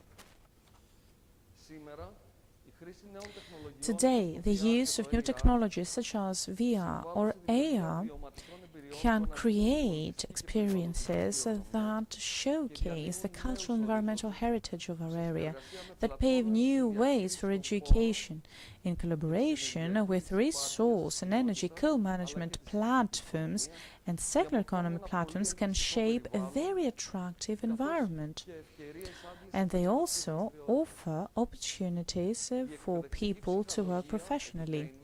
Edutainment, a new form of entertainment with the use of new technologies, can mean that extensive numbers of visitors can be in touch with the distant past, natural environment, and allow Elafonisos to attract young people that can update their digital material and can also attract visitors all year round. Now, we all realize that we live in times of excessive consumption, in times where we opt for objects that are cheap, expendable, single-use, that create a monstrous volume of garbage and waste that it's difficult to be managed all around the world. Mass tourism in Elafonisos is no exception, and we have to manage this difficult and challenging footprint. The development of young and innovative green entrepreneurship, which can relate to the management of plastics, targeted recycle and reuse of materials, the creation of infrastructure for eco-friendly hospitality and entertainment, aiming at ensuring the well-being of visitors. All those could give the incentives for the creation of an eco-friendly, active and creative community that can attract new permanent residents wishing to flee the stressful daily lives in the cities. New residents, young residents that will stay on the island all year round in order to support the necessary infrastructure. In this master plan that was presented in the 5th symposium, we opted for environmental friendly interventions that consist of flexible temporary constructions made from environmental friendly recycled natural materials in order to transform the landscape and the settlement, offering them another content. So we will create a network of paths, points of information, and of showcasing the cultural heritage that will host a series of events, educational, as well as green hospitality infrastructures. This trend appears mainly among young people and focuses on the design of ecological structures that seek to transform urban and natural landscapes, giving them something else, a new paradigm, creating environmental friendly structures. So coming back to the proposals of master plans, here we mention some of the activities, actions that can host that network of places of interest, and the proposed soft interventions such as artistic and architectural workshops, pilot and non-permanent infrastructures, artist residencies, festivals, exhibitions, concerts, outdoor sports activities, hosting events when it comes to design, fashion, diving, underwater activities, antiquities, fishing activities, actions and hosting of volunteers for the protection of the environment, gastronomy pop-up, and marriage tourism all around the year.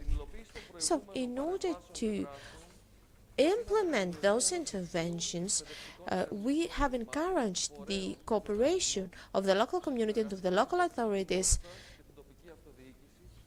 for the creation of a think tank that will lead to proposals in order to find European funding within the framework of the following activities and thematics. So cultural heritage, sustainable touristic development and heritage, green and circular economy, innovation and green entrepreneurship, ecological awareness raising and training, digital innovation for showcasing the cultural environment and natural preservation, and last but not least, waste reuse. So, by finishing this short presentation, we should mention that all those initiatives of the municipality until today have allowed us to implement a series of projects, and the innovative planning of new projects and actions under the umbrella of the initiatives of the green transition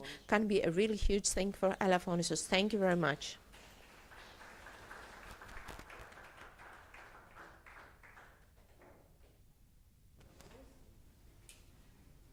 Ευχαριστώ. Thank you, Stavros, for the presentation. Now we're gonna have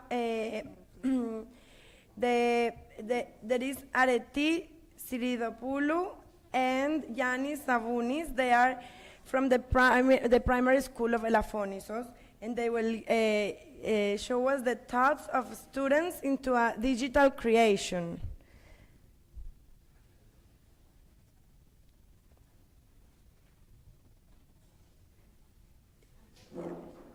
So we are very happy because it's the first time the school of Elafonisos is participating in this activity of Elafonisos Eco Week.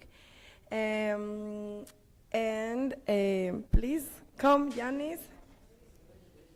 We have here one microphone.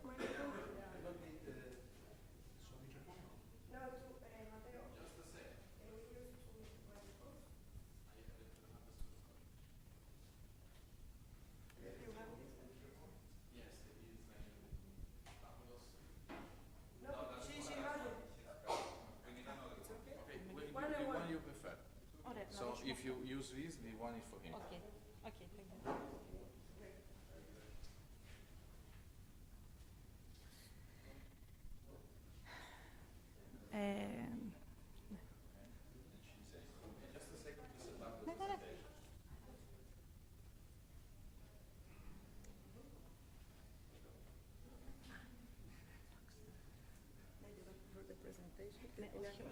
Είναι στο Γιάννη αυτό.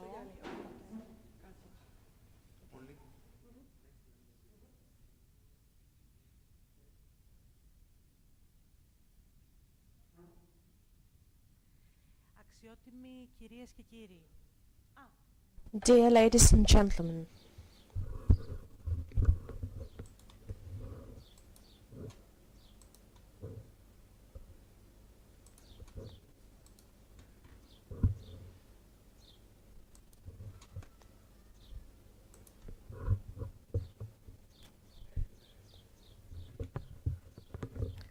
so dear ladies and gentlemen, my name is Areti Sidiropoulou, and I am a teacher and a director at the primary school of Elafonisos. It is a great pleasure and to be here with you representing our school, its teachers, but also the students.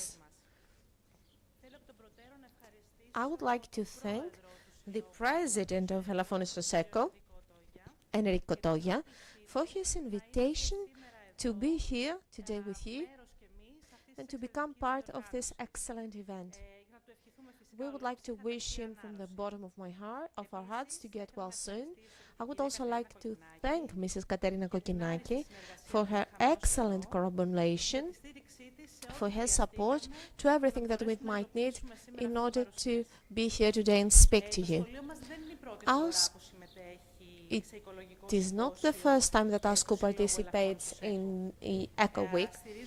We support each year with a lot of pleasure the educational activities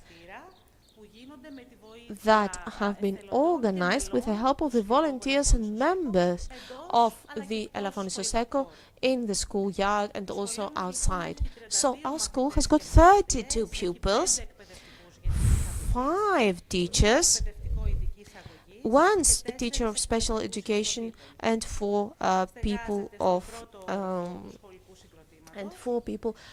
that teach special subjects. It is one of the 2 schools in the prefecture of Laconia which doesn't have a good accessibility. Despite the difficulties that we face in an everyday life, since we teach in a small school in a small island in Greece with limited means, our focus, our love for our work, but our love for children above all, allows us to surpass ourselves every day by participating to European programs, to student awards, and to other educational activities. More specifically, this year we have implemented 2 educational projects, environmental projects, in order to raise awareness among the pupils and to inform them regarding issues pertaining to ecology. We have been discussing marine ecosystem, biodiversity, the protection of the sea turtle, the marine protected areas of our place, and the second was on waste management and on recycling. So our main concern is for our pupils to become thinking citizens for the future with an ecological conscience and love for the place and the environment as a whole.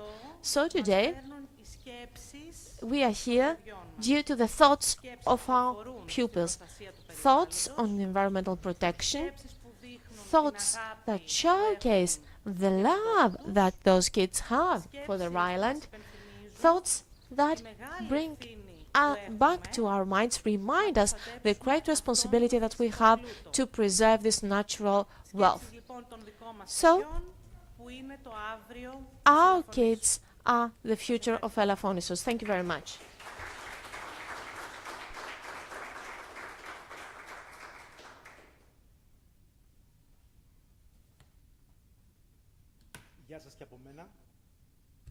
Hello. My name is Yannis Zavounis. I am the IT teacher on the primary school of Elafonisos. It is the first time that I participate in this symposium, and it is also the first time that I teach at the school of Elafonisos. First of all, I would like to wish him a speedy recovery to Mr. Enrico. And then I would like to thank the organizers. I was really impressed for the various topics that you have been discussing here, and I was been impressed by the presentation. We would like to work with you as a primary school because we have a lot of ideas on the 17 Sustainable Development Goals of the UN.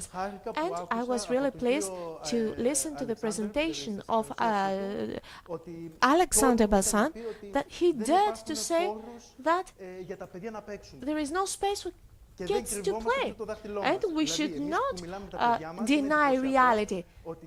It is impressive that the first thing that my kids told me, we have only a football field, but I was glad to listen someone to mention for that issue, because when we talk about tourism, we should take into consideration all ages, and since I am a father of 2 kids, I think that this is rather rare nowadays. Nevertheless, let's go back to our primary school.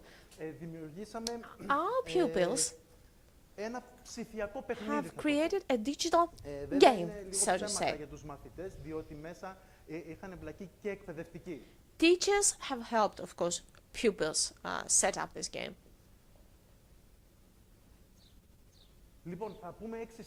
We will mention 6 points. In the beginning, I will start by sharing with you where we draw inspiration. We are going to discuss the tools that we used, the various stages of a project, the difficulties and the challenges that we have met. So kids will share the difficulties, which were the benefits, which are future plans, and last but not least, I will show you the actual game with the small mistakes, but allow me to come back to that later. So, we drew inspiration from the Elafonisos equip. It was a Friday. Mr. Toya came to our school and he started to talk about the project. I was really impressed, and then I thought, how can we play a role?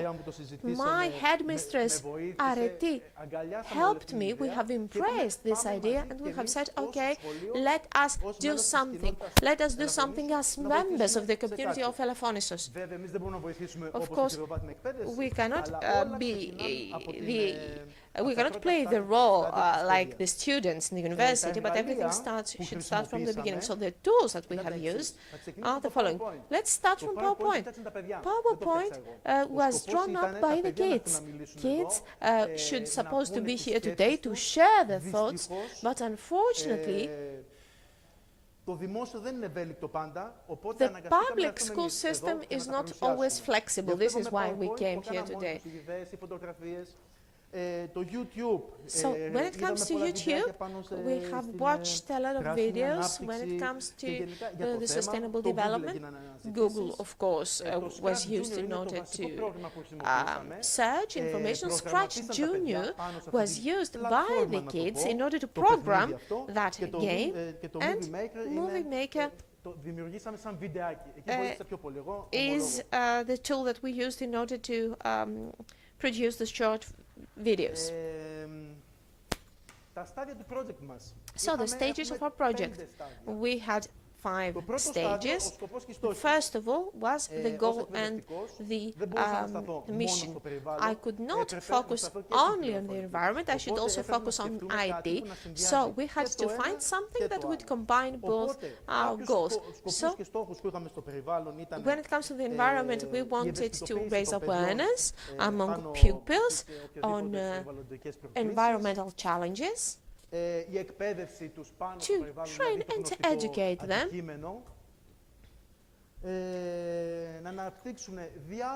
we wanted to help the pupils develop skills, of course critical thinking, maybe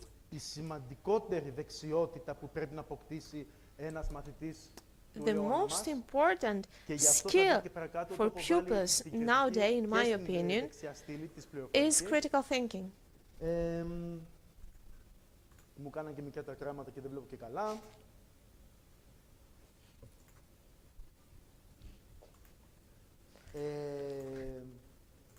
Συμμετοχή και δράση. Participation and action. And of course, collaboration, something that should be supported more in schools. In this post-COVID era, kids at school have not stopped to collaborate. We have difficulties. Why kids do not collaborate? It took us a year in order to understand that all this isolation period changed the school's philosophy. It is very difficult to get kids to collaborate. We had the groups collaborating. Now it is difficult for kids to learn again to work together. Now let's go to IT. Of course, we should also cover the goals of our school. We should teach them the main principle of the programming. Scratch Junior is a first step for kids. The sequence. Kids should learn that orders follow a certain sequence, something that it is not always self-explanatory. Of course, creativity. We create something from scratch, something our own. Critical thinking, one of the most important skills in my opinion. Logical thinking. And how can we use various sensors to have various effects. For example, if I push the button on the door will open. They should try to start adopting this way of thinking. Our story, how did we start? First, we found keywords, we used a cloud, which were the words that we like, which were the words that we don't like, and then we started creating the characters, the teacher, the pupils, they changed colors on the t-shirts, so the personal taste of each student, of each pupil played a role.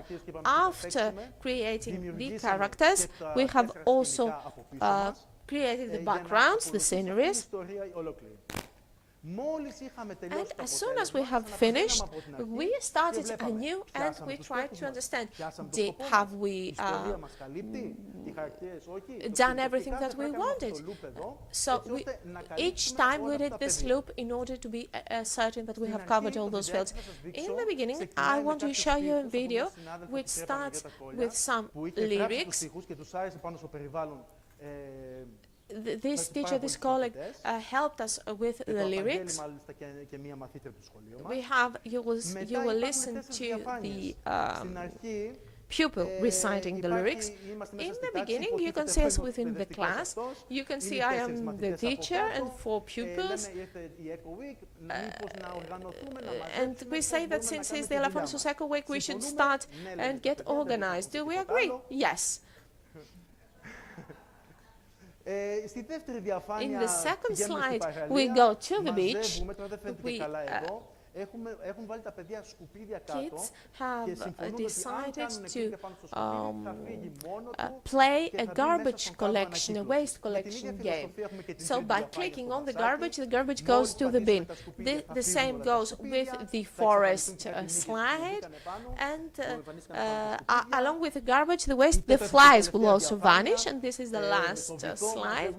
In the bottom of the sea, we collect garbage by clicking on them, and then they disappear from the bottom of the sea and they go inside a boat. I would like to show you the environment of Scratch Junior. Kids, for each object and for each character, for each actor, for each image, should program and give the right orders. You can see here that if you click that button, this character should go there and then repeat the action, etc. So, with that project, we wanted to participate in the 12th Festival for Digital Creation. We did not participate because the region of Peloponnese did not participate this year. And we have also sent our project to the Laskaridis Foundation, the non-for-profit Laskaridis Foundation, to the Pan-Hellenic competition for the sea that I want to have. We'll see if we will receive an award and distinction.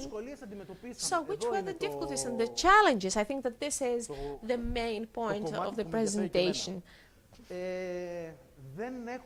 We don't have an IT lab in the primary school, which means that we cannot work on a professional level, so to say. The equipment was not good. So, if we had the equipment, if we had the right infrastructure, we could have been a better school. The second, this has never happened to me before. My computer caught a virus. And unfortunately, the work that we have done in the last 2 months to go to waste. And we should. And then we had to do it anew only within 1 day, which means that all the difficulties, half of the kids were not there, we could not take pictures, we should use the teachers then instead of the kids, and the pictures were not really nice. Some sounds that we have downloaded from YouTube, for example, the sea to the background, have not been used. And that, of course, made us sad. And the course of the IT in the primary school is only taught for 1 hour, 1 didactic period per week. If we had more hours, in my opinion, we could have done something better. So the benefits of this effort, we learned to collaborate, the satisfaction for the result, the kids said, the entertainment, they learned to program, and they learned to solve various problems. And they told me, for a minute, for a 2 minutes game, we needed 2 months of hard work.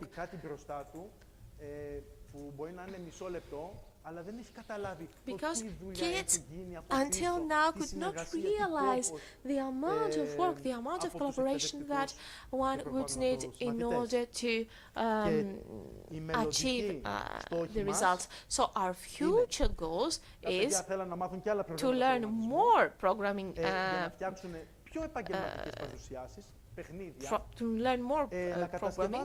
to build robots and games.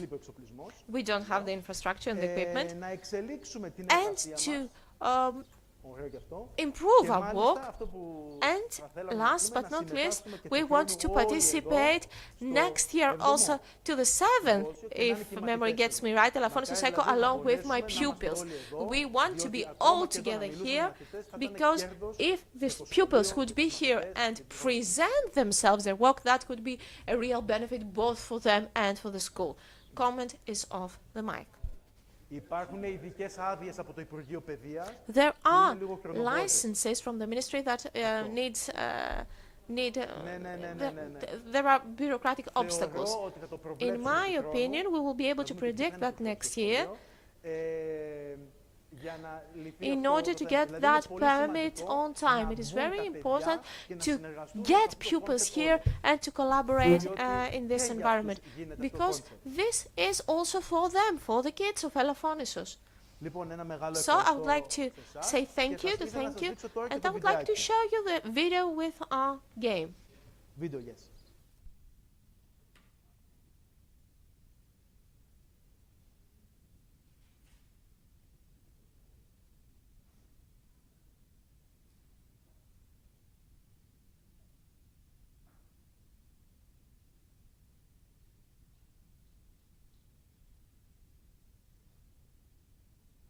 Δεν είμαι εγώ το βίντεο.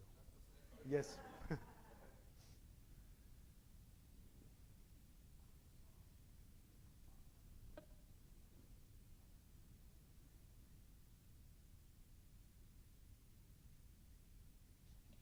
Ένα όνειρο έχω απλό, που θέλω να σου το πω. Θέλω να τρέχω στη φύση, τον εαυτό μου να βρω. Τη φύση την αγαπώ. Και ό,τι ανήκει σε αυτήν.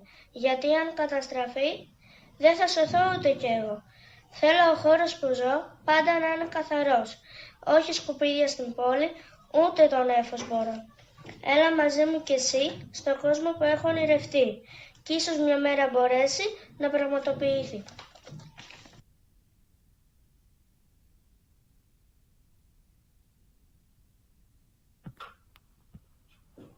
Καλημέρα, παιδιά.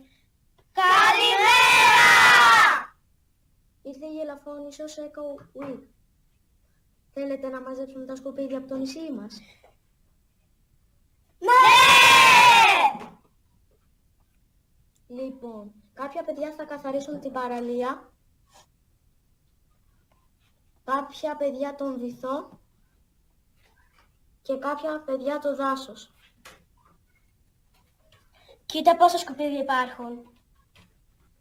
Να τα βάλουμε στο κάδο ανακύκλωσης. Πολύ καλή ιδέα σου. Παιδιά, κάντε εκεί στα ανακυκλώσιμα.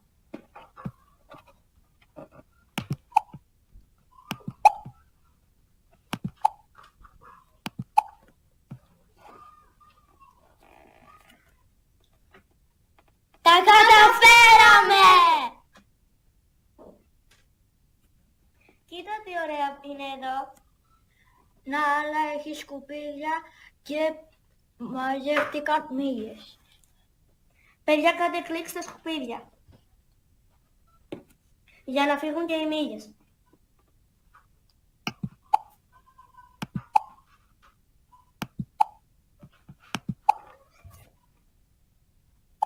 Τα καταφέραμε!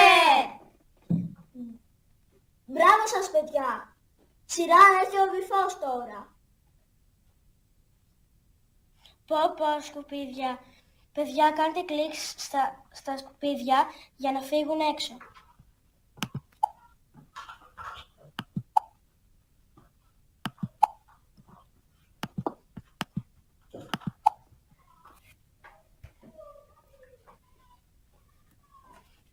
Ο βυθός είναι πεντακάθαρος.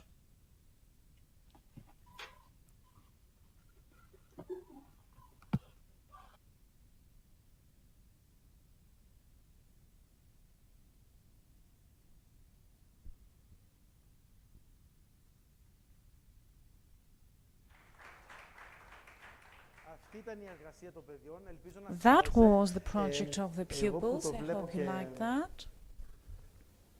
λίγο παραπάνω, λίγο από πίσω. I Καταλαβαίνω και know τις, the και τα background, λαθάκια. so Okay. I Εγώ είμαι can όμως see πάρα the πολύ various ευχαριστημένος mistakes, και but να ευχαριστήσω I και ξανά am και τη διευθύντριά μου very που με happy and υποστήριξε satisfied. σε I would όλο το like to project thank our και πάνω απ' όλα τα headmistress παιδιά, again for her support γιατί throughout τα the project. παιδιά είναι το And of μέλλον course, I της would like to thank Ελαφωνήσου. all Αυτά τα children παιδιά. because Σας ευχαριστώ the πολύ. future of our land stays with the children.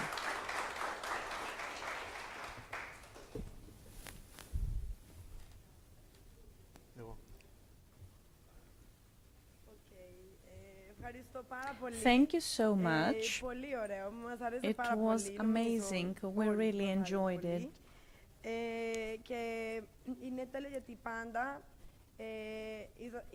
It is great συνεργαστεί με το Elafonisos Eco Week, because we have had this collaboration, but it is the first time that you are giving a presentation for your school, right? The comments are off the microphone and therefore cannot be translated. Έχουμε πάει και στο σχολείο. We have με also όλους visited με τα the παιδιά, school. με primary, elementary, We have kindergarten. been Έχουμε κάνει και the art little με την children. Εμελίν. We Έχουμε have κάνει held και, a έχουμε workshop, an art φυτέψει workshop with με Emmeline, hand soil, and που they είναι have ένας also sponsor που ήρθε planted και plants πήγανε with στο hand σχολείο με τα- soil. με τα παιδιά Hand και soil is our φυτέψανε. sponsor, Έχουμε φυτέψει and πέρσι we με το high school. we Πήγαμε, also planted στο νησί, σε trees σε and 5 plants at the high διαφορετικά, school, and σημαία. we have Κάναμε, planted εμ, trees θέμα, in 3 or 5 different areas. Και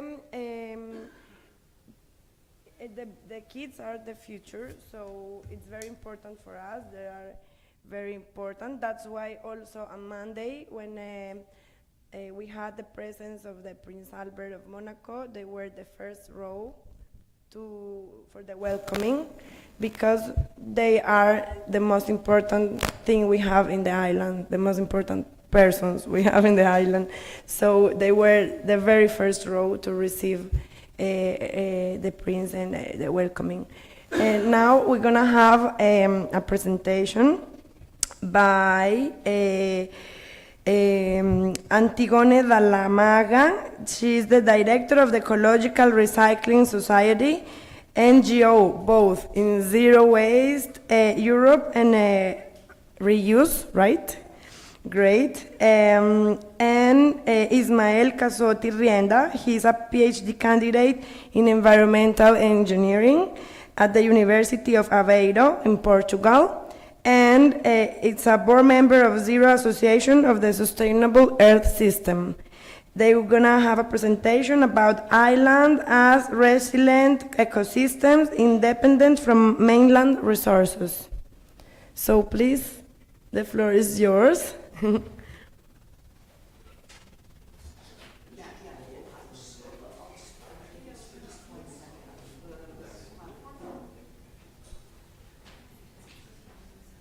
So before hi everyone, hi from me. Before I hand over to Ismael,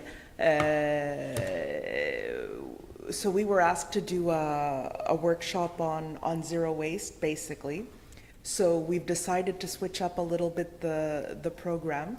So it'll be Ismael talking about islands and resilience. I'll talk a little bit generally about zero waste and waste management across Greece and maybe Europe. Then we'll hand it over to our next speaker, Kiveli, and then at the end we'll do a workshop together. So yeah, so just to reframe a bit the program. Thank you very much, Ismael.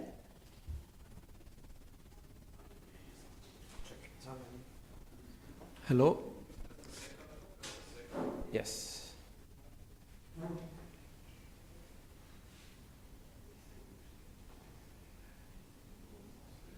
Και τώρα θα μιλήσουμε αγγλικά, αλλά και μετά στο workshop μπορείτε να μιλήσετε στα ελληνικά σε 5-15 λεπτά. In English, but then So we can during come the up workshop you can speak in Greek different if you want. ideas in different contexts.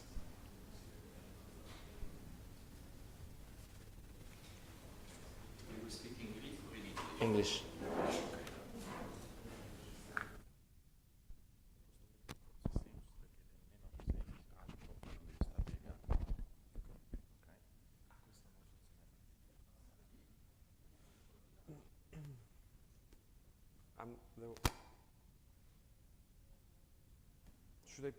I'm the one using this or no? Okay, I just screwed up. No. Oh. Showing the presentation too quickly. Yeah. So, good afternoon, everyone. As my colleague said, I'm Ismael. I'm half Italian, half Spanish, but I live in Portugal, where I'm doing a lot of things. But apart from my interest, professional interest in work, I would like today to focus on island ecosystems, because I found that a very interesting topic. That's why we are here. I worry about islands because they are a wonderful ecosystem, but they're also very, very fragile. Most of Mediterranean islands fall within the European Union's political area, but we have a few islands. I'm thinking about the Tunisian ones, the Turkish ones, like, half Cyprus is outside the European Union, and there are other situations. Also, Montenegro is not in the European Union yet, Albania. The islands in the European Union are highly touristic. The GDP is quite high at the world's level, so we can consider it the first world. But it doesn't mean that there are no problems. There are high inequalities, there are logistical problems, there's a tourist pressure. On the other side, the non-European Union islands, there are few, but there are political instabilities, there are social religion issues sometimes. And then I would like to draw your attention to the fact that there are some territories that are not islands. They are not islands in the geographical sense, but they become islands from the political sense. We have Gibraltar, which is a UK-managed small territory surrounded by Spain. In Africa, Spain has two cities which are European Union, but they're in Africa, and they have the same problems of logistics, of waste, of water, of food, and everything. Let's go to Gaza. Gaza is not an island, is a territory, but it's also in the middle of a complex political situation, and I'm not going to go deep into it, but it has also the same, similar issues. So I would say that we can bring that discussion to other territories in that broader sense. Okay. So the problems are multiple, are not only environmental. We have the societal part. We have a small society on the islands, and that becomes, the population becomes much bigger during summer. The population is not only tourists, but also new residents that come and go. The social dynamics can be weak if they are not well integrated into the island's life. Tourism is often a quick stop and go moment. There are problems of, not all islands are dry, but they're often in a Mediterranean climate with low precipitation, so we have eroded soils, we have water problems, we have mostly transport is a big issue because they depend for almost everything, I would say, from faraway transport. So we have a lot of challenges that can bring us to nice solutions. water issues. We all know about the water issues in the islands, but let us speak about a project which is very easy, but no, not a project, sorry, a project that became a solution, economically viable solution, which is from Mallorca, from the Balearic Islands, and they call it, the company is called the Agua Kilometro Cero, kilometer zero water. So basically, we all know that island water has a different taste and a different quality from other kinds of waters because of the aquifers, because of if it's transported by sea, by the boat. But then you can apply a further treatment with filters that we also saw on a Greek island we will speak about later. Filter that is not very expensive and then can be applied into it's a small machine like half of this table that you put under your tap and it gives you water. It's very common now to see that in Italy, in Spain, in France, to have bottled water, that it's tap water with a further treatment, with a small filter. The water tastes good, it's tap water, it's more sustainable, and you can even put bubbles in it. So you have, many countries drink also sparkling water a lot, so you have the option to put bubbles in it, and you can sell it. The argument here is also restaurants do not want to give free tap water because they lose part of their business. So the financial analysis here will be if we can sell water. Yes, we can sell at a very reasonable price this water, but this is also according to the different laws, so I'm not sure that in Greece it is or in other countries it is legally possible to do that, but that's an option. Then let's go to the food part. People on the island tend to have this habit to eat also, to nourish themselves, but the food comes from somewhere else mostly. And it's very, for me, it's very worrying that it's a pity that food comes, it's biodegradable residues mostly, plus the packaging, of course, and we have a lot of resources that come in. Partially we eat them, partially it goes as food waste or food scraps during the preparation of food, and then this goes into landfill or somewhere and is lost. Let's talk about the percentage of biodegradable waste in biodegradable materials in municipal solid waste. It depends, but it's around 30 to 40%, and it comes mostly from this.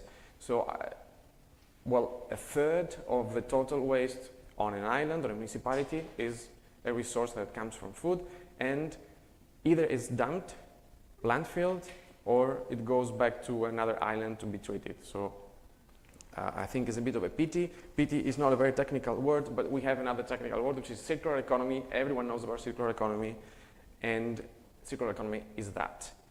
In Italy, there are projects that work on the islands. I'll just mention at the end. So to checking the time, I have a few more minutes. We have dry soils, we have erosion, we have difficult agriculture, we have lack of water, also salinized soils, environments, and we could have agriculture on islands with better conditions. But if we keep the organic waste as a waste in the landfill or in the dump, we're not using that soil, which is pure gold, into the island. And that's a thing. Plus, in some islands, like this is a picture I think from Pantelleria or any other islands from the Mediterranean that have expensive wines. So there are some agricultural products that are expensive. They have added value, so agriculture doesn't have to be undervalued, difficult activity that gives some pennies only. So agriculture can have a role in the ties with tourism and with social and economical developments of a territory. And then, as I was telling you, organic waste is in the mixed waste too often. This is a picture from Hernani, taken by me. It's a Basque country. It's not the same location. This is a very, well, rich and green area. But anyway, a wooden house, I think, is beautiful everywhere. It's not, from the point of view of landscape, is not something very complicated, but you can adapt, of course, and you can put community composting home composting or island-wise collection and composting system, even in more complex industrial facilities, and you can recover and keep this in your island. If I take my phone here, my phone has a value, has materials. If I drop it into the garbage, my mother or my friends are going to tell me, you're crazy, you're putting this into the garbage, you're losing value. So why do we put organic waste in the garbage? This has value, this is pure gold, and we're losing it.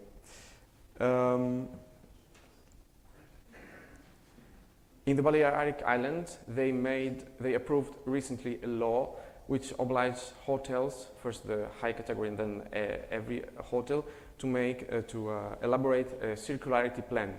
And this circularity plan has four categories. So they can even do they can even evaluate the measures, or they can contract a consultants agency to do that. So those are the areas: energy, water, waste. Is nice that it's not only waste, because it's materials and waste. We should stop using the word waste for everything, and food. There are some parameters, but the hotels must evaluate those 4 areas, and they have to come up with a 5-year plan. This means that all the hotels are going to think about all the procedures that go throughout their business model, and this is only the Balearic Islands in Spain, with millions of tourists every year. I don't know the exact number, I think it's like 10 or 12. But this is applicable in all the Mediterranean countries, but let's also say that it can be explored somewhere else. Just as a last slide, there are networks all over Europe, all over the world. Smilo, for example, small island network is not European. There are islands from Caribs and France and Spain and Greece. Daphne, I think we all know it. Isola Sostenibili is a project from Legambiente from Italy, where they are channeling money from the recovery fund, the European funds after COVID, into projects for the islands: energy, food, waste, and everything. So I would strongly suggest to look for opportunities and networks and use the existing networks.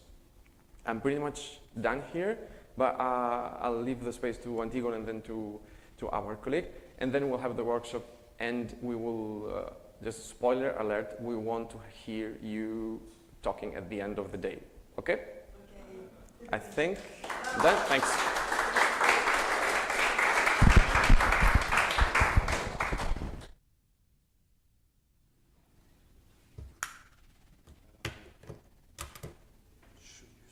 Okay, yeah, thanks.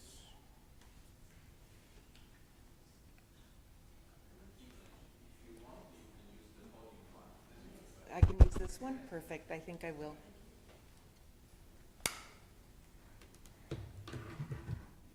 All right. Yeah.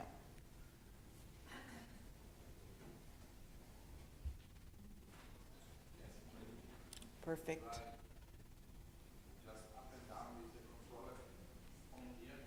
Okay, so I'm going to talk in English, but to facilitate the interpreters, part of my presentation is in Greek, also because originally it was in Greek, but they told me to speak in English, so I couldn't translate all the slides fast enough. So in any case, a little bit about my organization. My organization is a national NGO. It was founded in 1989. It's called in Greek Ekologiki Eteria Anakiklosis, loosely translated the Ecological Recycling Society. And so how did we begin?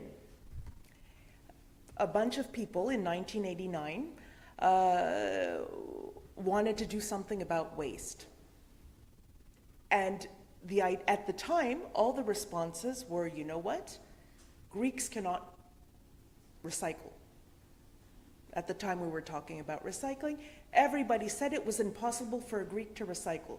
For some reason, something in the belief was, or the mentality was, something in our DNAs as Greeks made us impossible to sort.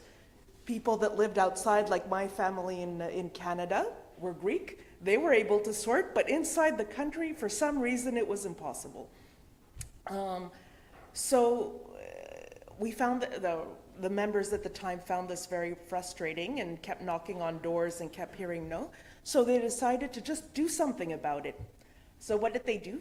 They pooled together, they bought a van, and decided to go door to door and start collecting paper.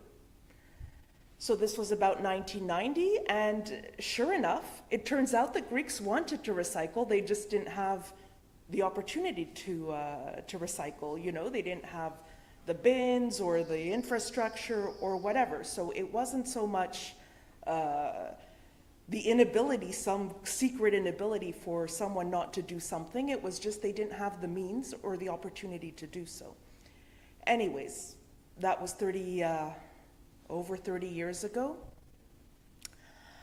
This is today. So we work with school. What do? We back, sorry. So what do? We work we do projects, we work with schools, we work with businesses, we work with sometimes banking institutions to change how they invest and what type of investments they do.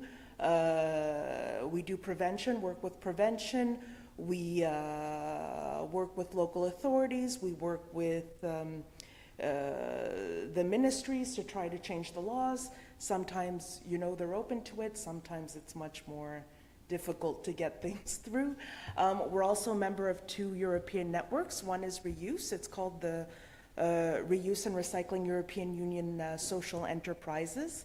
And the other one is Zero Waste Europe. This is more of our actions. One of our big actions is also working in schools. We have the school here earlier. We visit about 1,500 schools, presentations in schools every year. So that's one of the biggest environmental programs in Greece. And I think it's very important. You said the previous speaker said, you know, we don't do so much at the Δημοτικό επίπεδο, but I would disagree. I think those are the first steps and the most important steps, because that's where you give the seeds to transform society. So, and I would also like to say, you may have seen the errors in the thing, but that's a lot better than what I could do in a year, not a day. So again, hats off to you. So we were, like I said, we work with citizens, local communities, schools, businesses, municipalities, other NGOs, PROs, social economy actors, and various work there. One of the activities we're doing now is the IP project, the National IP project, which is lasting 8 years. It's a LIFE project co-funded by the European Union and the Green Fund. The lead coordinator is the Ministry of the Environment, and these are the partners. So it's the Ministry of Environment, the Green Fund, many municipalities, amongst which some islands, which are Tinos, Elafonisos, Paros, Adiparos, Sadorini. There's also a mountain area, Navpaktia, Varivula, Vouliagmenis, Athens and Thessaloniki as well. I hope I haven't left any municipality out. And various other actors. And what we're trying to do is trying to make circular economy part of everyday life through transformation in the next 8 years. So we have some pilot projects. We're going to initiate the first pay-as-you-throw project, so changing how waste is charged in a municipality. So this is an economic instrument that we found works very well in other countries, and so people will pay based not on how large their home is, but on what they actually throw.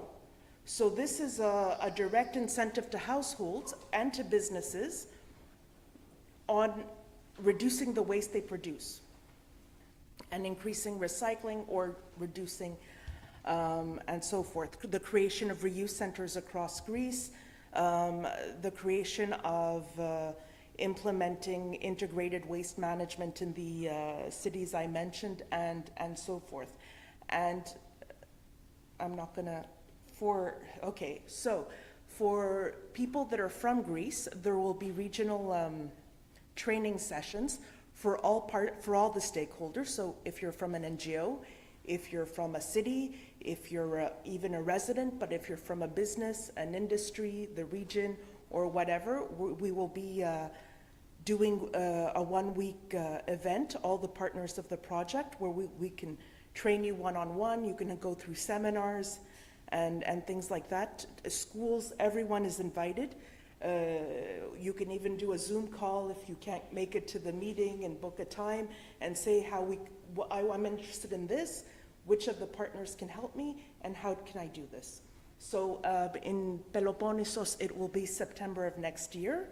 If you're from another region, look at the table. If you don't speak or read Greek, feel free, and want to join, feel free to come and ask me when they'll be, and I'll be more than happy to share that with you. And now let's go to I'm trying to speak as fast as I can. I hope I'm speaking slowly enough for the interpreters. It's okay? Yeah? Yeah, okay, perfect, thank you. All right, so reuse. It was the first network I spoke about. It's called the Reuse and Recycling EU Social Enterprises. So it's a network of mostly national networks of social enterprises and or NGOs that promote reuse and recycling, but separate collection of products, mostly, some materials as well, and how those can be used to extend their life cycle. So the members work with furniture, with electrical and electronic equipment, with textiles, with bric-a-brac, so home things, little things you find in the home, games, sporting equipment, anything you can imagine, mattresses, photovoltaic panels, demolition waste, and so forth. And what is the impact of reuse? So this is just from the network. It's not the impact of the whole sector as a whole, but just the direct measurable impact of our members and what they do. So in a year, this network collects over 1.2 million tons of waste and takes it out of the waste stream. 230,000 are reused locally. So we only count as reuse what is done locally and in our shops, so that we measure. A lot of it's much larger because a lot of it is, sent to another shop, but we just don't measure it as our own reuse. The impact of that in CO2 equivalents is what 100,000 people produce in a year, so 650,000 tons approximately. It's what we produce in CO2 as people, on average, 100,000 people produce in a year.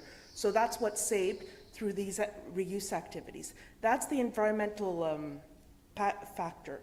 There are also societal impacts, and there are also financial impacts as well.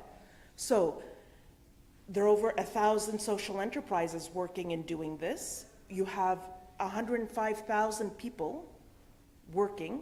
So this provides jobs locally at the local level. Reuse provides more jobs than recycling, landfilling, or burning. A lot more jobs. So there are 105,000 people working in the network. And so on average, you get, for every 1,000 tons of waste within the network, we produce 1,000 tons of products reused. We create 70 jobs on average. This also has economic impact. The network as a whole, so all the members, which are about 2,300 shops and workshops across Europe, have a turnover of 1.1 billion euro. Billion, not million, billion. So this is making the economy work. It's giving people money to work, and it's putting money back into the local economy. And these shops have 32,500,000 customers across, so people that go and buy reused goods and so forth.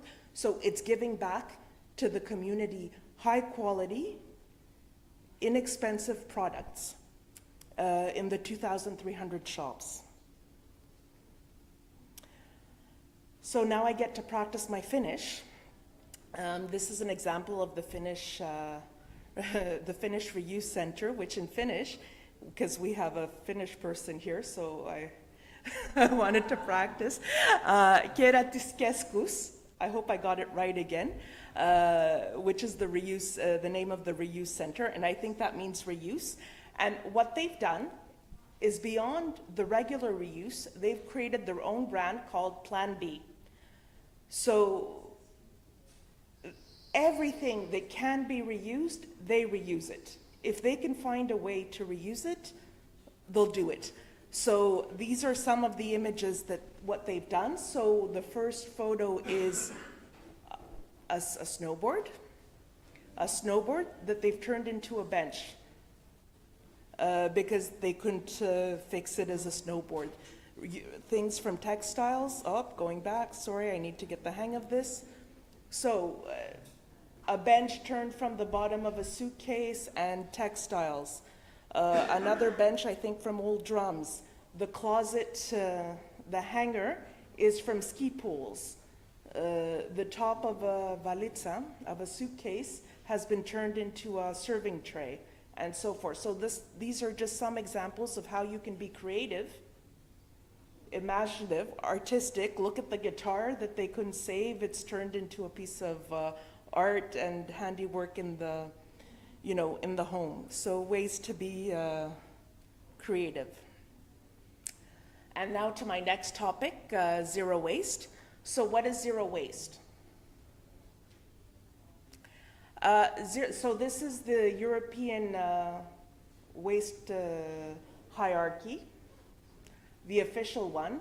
And if you look, prevention is at the top. What you do in prevention is supposed to be non-waste. Preparation for reuse is waste, recycling, recovery, and then disposal. If you look carefully, it's an upside down pyramid, which means the top, the emphasis should be at the top on prevention, on reuse and recycling, and as we go down, it should be less being produced that's being sent for disposal and recovery. So the problem, what Zero Waste thinks, or Zero Waste Europe may think, is that all our discussions are on the final two. How are we going to dispose of our waste? How are we going to recover our waste? Whereas the true impact is higher up. And so the point basically of zero waste is looking at the higher echelons focusing on the higher echelons of the hierarchy and maximizing what you can do there.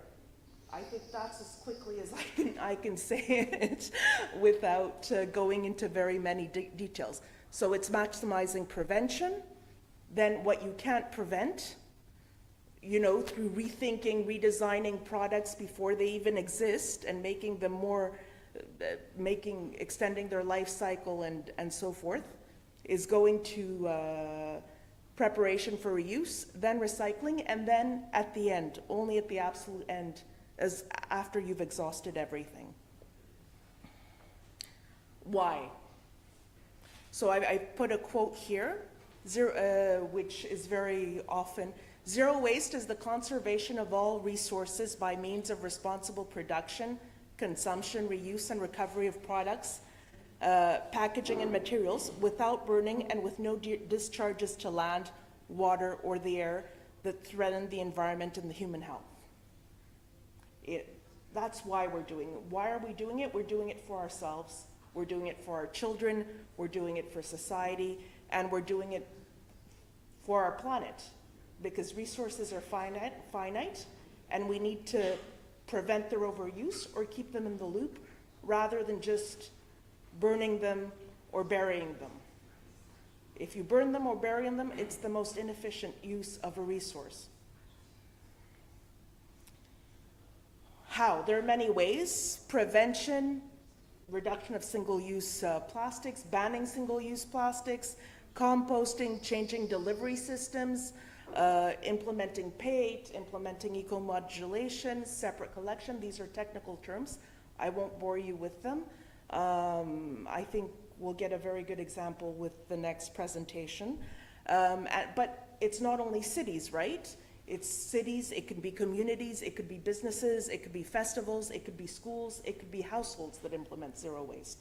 So there's a large myriad of how each actor or stakeholder in the chain can change the chain. I'm pressing and oh, hold on, thank you, okay. So the Zero Waste Cities program. So Zero Waste Europe is a network and it hosts the cities program. It's a network of NGOs and communities. In the cities program, there are 480 municipalities. I heard a lot of Italian. Also, most of the cities are Italian in the 15 countries that have zero waste cities. I think more than 300, no? Yeah. It's a network of local and national, you have local, national national coordinators. We look at the front runners and the best practices, and we have a city certification program that goes and audits to make sure that cities truly are being zero waste, they're meeting their goals. Thank you very much. And I'm almost done, obviously. And the impact of zero waste cities. So it's by increasing separate collection.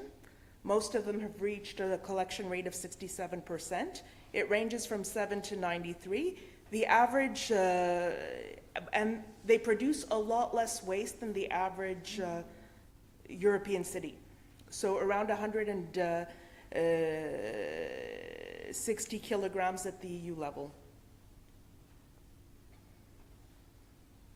So I'm going to go quickly through this. I'm not going to bore you with this because I'm running out of time. And I'm going to hand it over, I think, now. I'm just going to present some problems with the islands. So some problems in islands. Waste management challenges in Greek islands. Insularity. So it's an island, so this can both be a challenge and an opportunity. You have challenges in the sense of local infrastructure, limited land area, spatial zoning issues, seasonal population fluctuations. In the winter, you don't get that many people on the island, very few. And then all of a sudden in the summer, you have a population explosion, and with that population explosion, you get a waste explosion.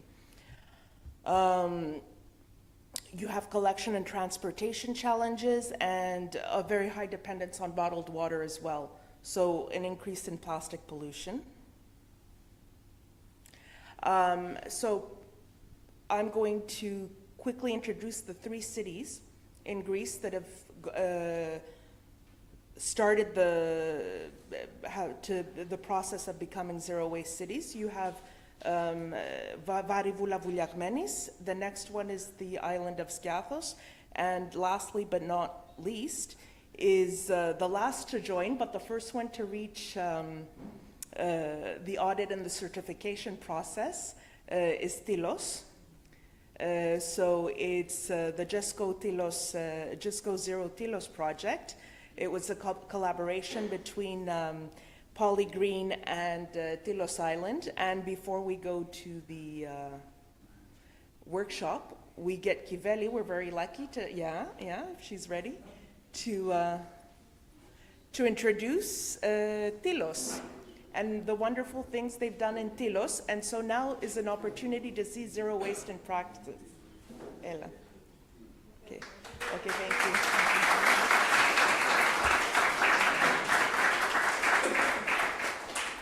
Ella.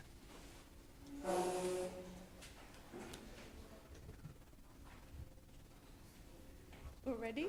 Yep.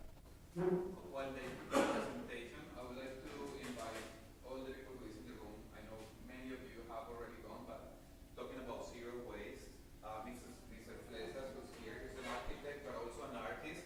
He has an exhibition of his art outside with all of the pieces that he created. It's using residual materials. I don't know, Mr. Flesas, if one minute you can explain a little of your work. Yes, that's true. There are pieces of the design of your story is based on that.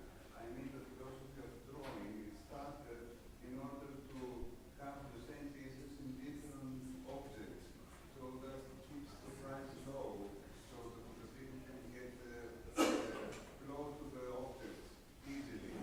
Because it's not, that's what I want to say, it's not artistical objects.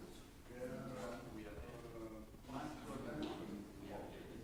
That means the philosophy of the static philosophy is based on that. To not waste pieces, to use pieces in different objects. That's the main point. We have already speak.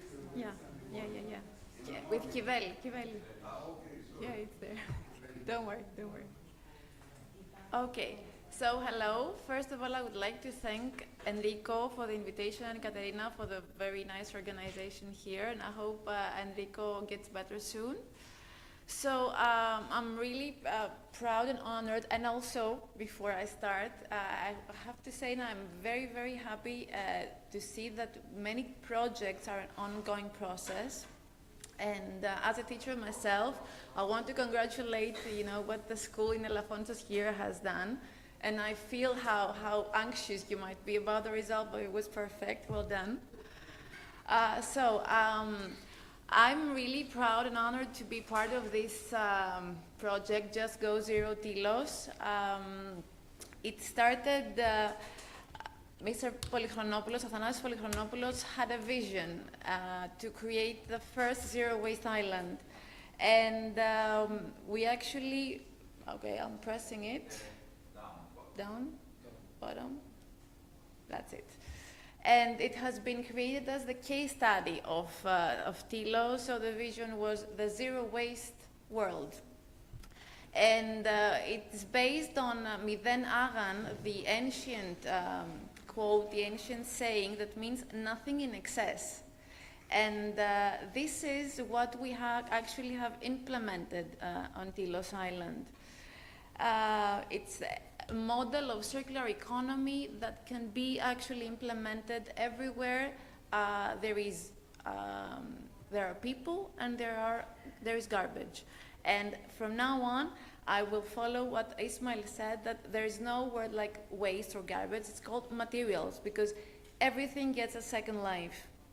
So Just Go Zero has demonstrated on the ground how it is possible to transform an island to a zero waste community, because it has offered and provided an end-to-end integrated model and accomplished 100% diversion from the landfill and actually the alteration of the mentality of people. This program is based on 4 main pillars: education, digitization, reverse logistics, and resource management. And we'll see how it works. I don't know how many of you are familiar with Tilos. If you know where it is, it's a tiny island. It's a tiny remote island between Rhodes and Kos. It's in the Dodecanese group of islands. It has around 600 permanent residents. They reach up to 800, 900 in the summer. There are a lot of visitors during the summer, as you can see, like 30,000 visitors during the summer period. There are businesses, there are schools, even though it's tiny.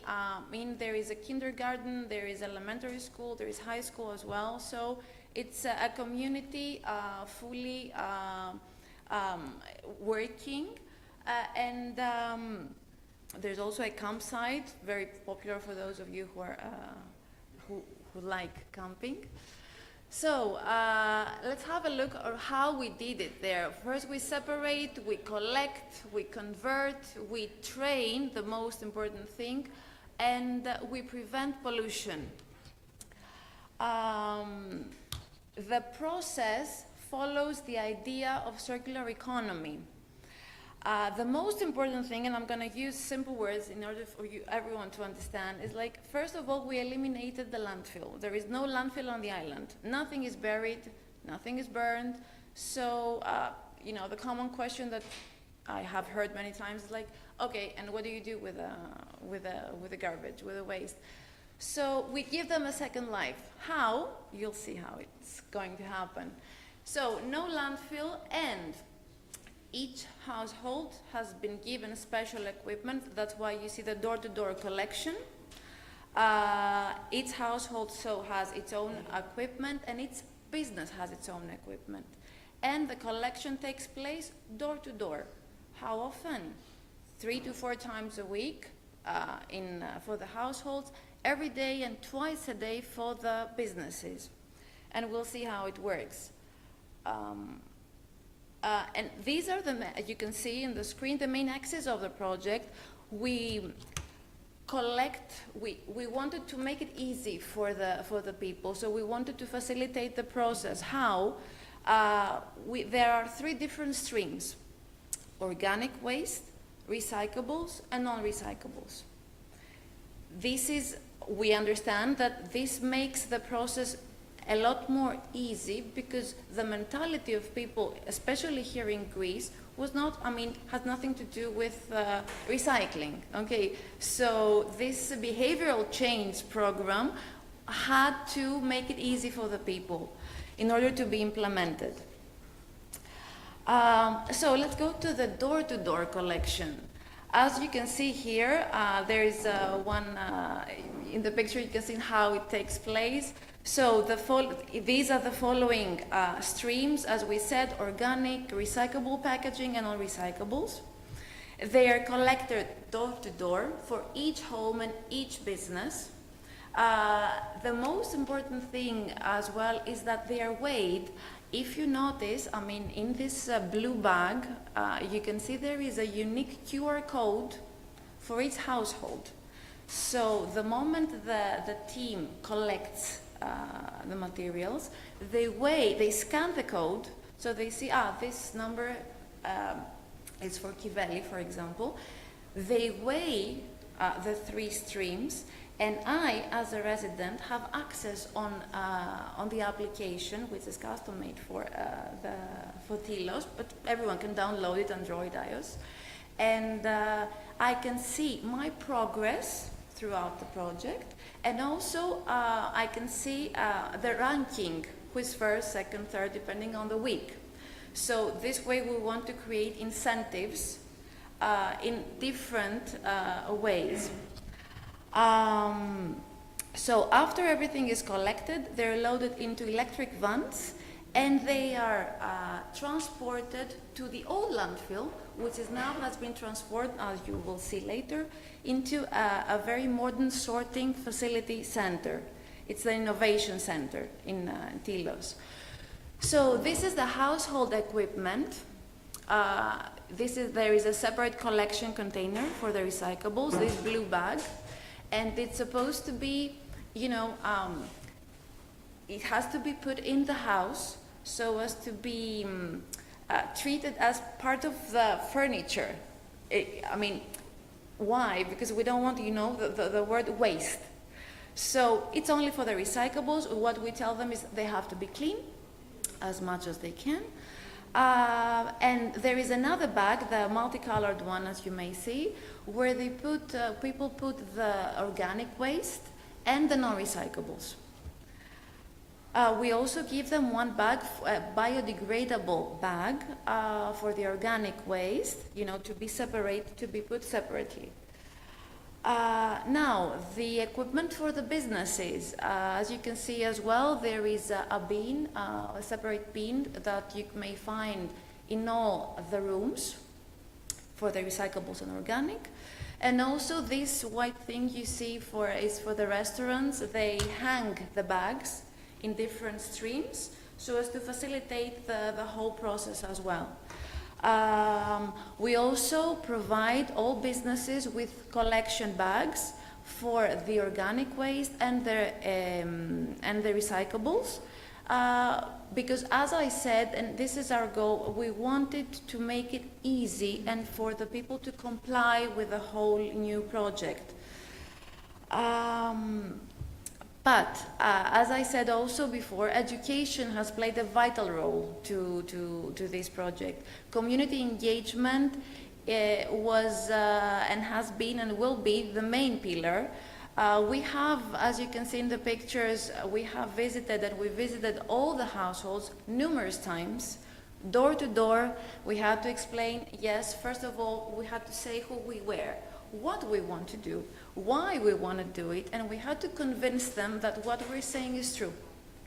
Because, what we've seen by many people is that, okay, many people have promised things, but they don't actually follow what they're saying. But after a year and almost and a half, they've seen that what we're saying is true because they've seen the results. In the pictures you see us explaining the people, the rules, giving the equipment. At first we had lots of questions. Where should I put this and where should I put that? And is it correct? We had many phone calls.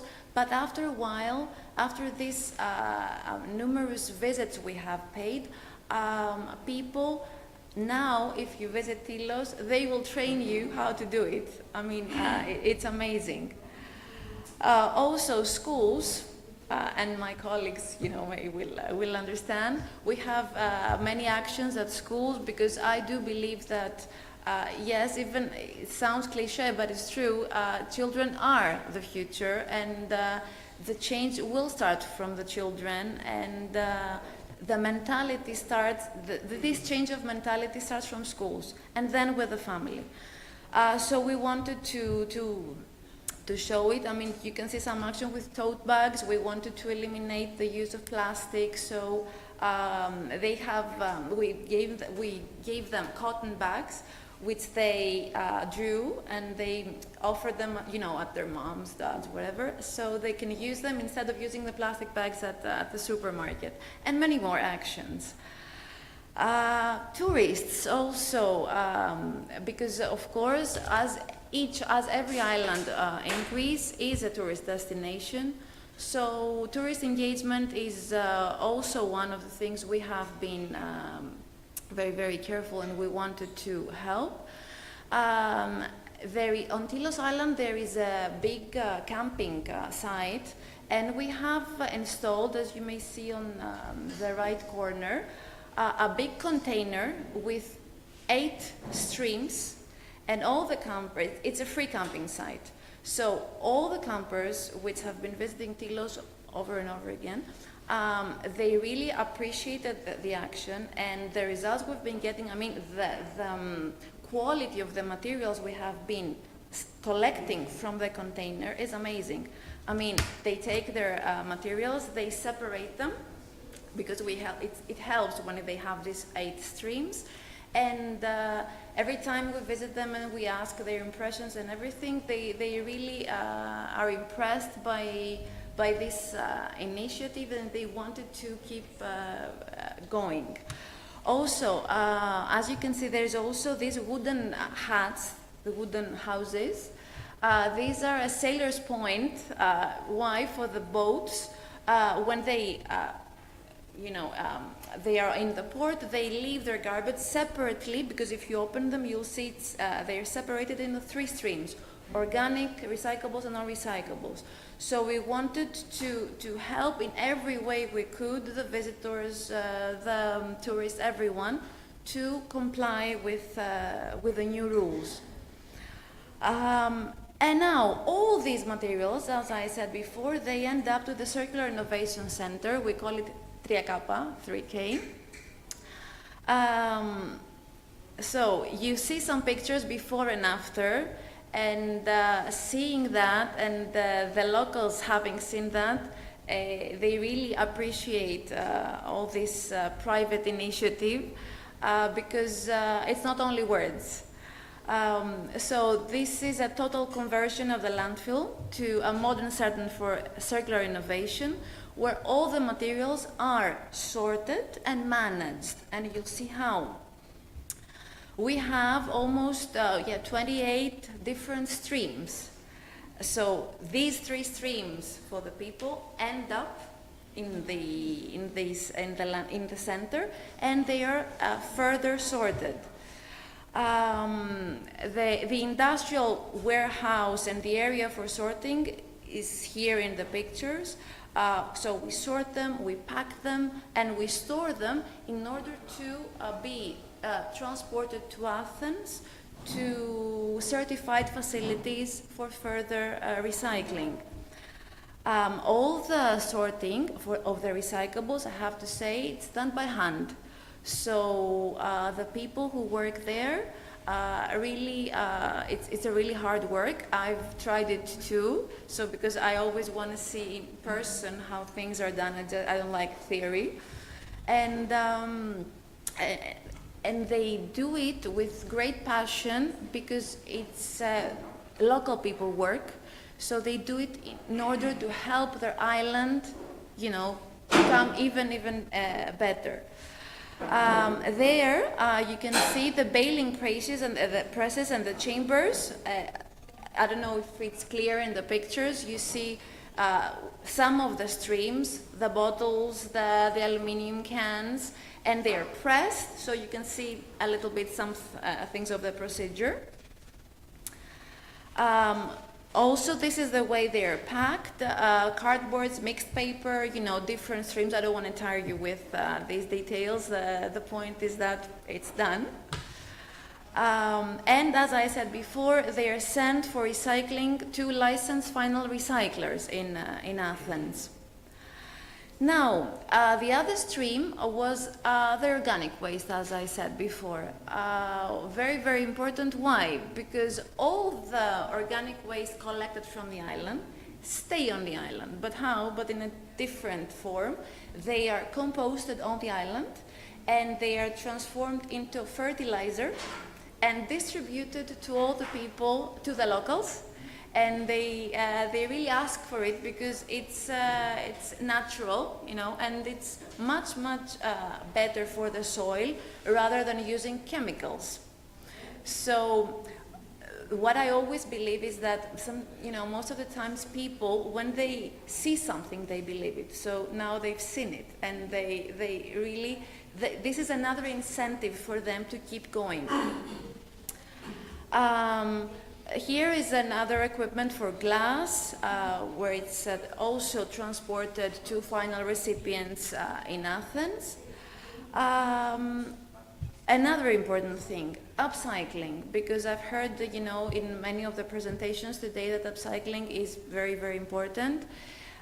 We have been collaborating with various artists. I mean, we have residencies in the summer, which are organized by PCI, which is an organization founded again by Polly Green, and that has to do with culture and and sustainable practices.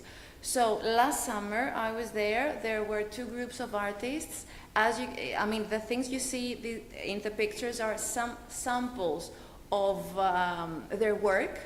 This is the result of the clothes that have been collected, because in the recyclables, clothes are also a stream, and they have been transformed into these exhibits and many more.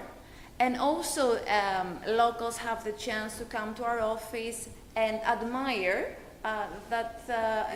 these exhibits and see, as I said before, that oh yeah, this is my blouse that has been transformed into a nice tote bag. Or I don't know if you may understand, the thing below with the holes is the head of an elephant. It's not very clear there, but why would it be an elephant? I don't know if you know. In Tilos, actually on Tilos Island, there used to be elephants as well. Yes. Yes, there is also a museum. It's amazing. You cannot believe that, in a tiny island of this size. There used to be exactly the tiny elephants. So this is why the artist had this inspiration. Now what's left? The non-recyclables. And someone might ask, okay, what do you do with these now, with toilet paper or the dirty papers? Still, they undergo a heat treatment. There's a heat treatment machine and a press container for their storage, and then they're transported. What happens? Actually, they undergo this heat treatment to reduce the volume. They are sterilized, and then they're sent to Athens to turn into alternative fuel that will be used in the cement industry. So, if you think a little bit of what we've said so far, is that nothing goes to waste, right? Nothing is left. That's why it's called zero waste. That's why we follow all the principles of circular economy. And if anyone realizes that everything can be given a second life, then next time we throw our rubbish in the bin, we'll think twice and 3 times and how much as individuals we can help in order to save this poor planet. Now, the collection vehicles, just to have an idea, they're electric vans that transport all the materials. Now, also about the app. Because we have to combine, we live in an era where technology prevails, and we have to go with the flow in order to have the results we'd like to. So this measurement system is implemented to record the recycling performance by stream and source. This is an example of what people might see on their phones. And it has helped a lot, and especially younger generations, because we have to gain their trust as well. Also, now we have the measurable results, because in every project, either we like it or we don't, we need to have results, we need to have numbers. So since the beginning of the program, we have reached an average of 87% of recycling, which is amazing. It's a worldwide record. And on the right, we have a weekly rate, because we want to see the results weekly, and we have reached like 91.5, 92%, which gives us carrots, and encouragement to move on. I mean, this shows that the residents do try to improve the quality of their materials. Now, of course, we have benefits for the environment, we have benefits for the society, and something else I'd like to add is that since local people work there, this is another incentive for them to try harder. Why? Because they see the difficult conditions of them working, so their neighbors, their families, their friends think twice before they separate this, in the different streams, that they want to do it correctly. Because if they do it correctly at source, then the work at the recycling center would be much, much easier. Now, benefits for the environment, okay, of course, it's the first thing that is amazing, the closure of the landfill. It's an effective and long-term protection of the environment. We have the prevention of sea pollution. If you ever visit Tilos, opposite the landfill, there is a very nice beach. This beach used to be full of garbage because, the wind carried everything away, and they ended up on the beach. Now, if you visit it, it's one of the most amazing places you've ever visit and you ever see, because it has been cleaned. There's no waste in it, and the locals have actually told me personally that now we see boats visiting this place, which was isolated and abandoned, and nobody wanted to go there. We have the enrichment of the island soils. of course, the high rate of material recovery and recycling, and of course, the idea of pushing small islands towards the idea of circular economy. And I'm really happy to see that, you know, many actions have been going on. This is really, really encouraging. Also, the benefits for the society are a lot. First of all is the upgrading of the island's environment and the quality of life. But this may sound as theory, but if you realize that with this project, 7 permanent jobs have been created, permanent jobs, and that reached the number of 14 in the summer due to, you know, peak season. You can imagine what an incentive this is for people and for younger people to stay on the island, because you understand that remote islands are not a place to live easily. There are a lot of difficulties. I stayed there for 4 months, and I realized it in person how difficult it is. So offering a job is one of the biggest incentives that a person might have in order to stay on the place they were born, and do not desert them. And the creation of new values and the ideas, we said, of circular economy. Now, you can travel a bit because it's not so easy now.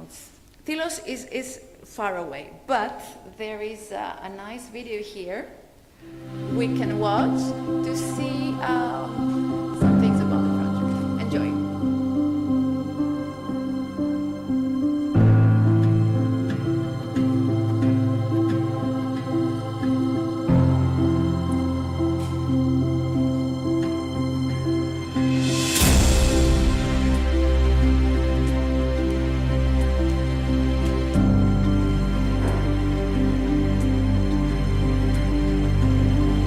Θέλουμε η Τήλος να αποτελέσει το κέντρο του κόσμου της νέας εποχής. Θέλουμε να διδάξουμε στον κόσμο πώς θα σταματήσει να παράγει απόβλητα και πώς θα τα διαχειρίζεται.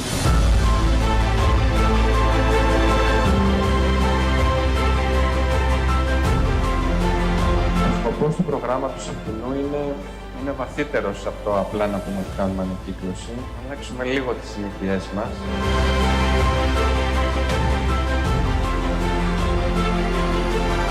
Πρέπει να σας πω ότι έχω εντυπωσιαστεί από το πώς έρχεστε και συναντάτε την κοινωνία και φουγκράζεστε.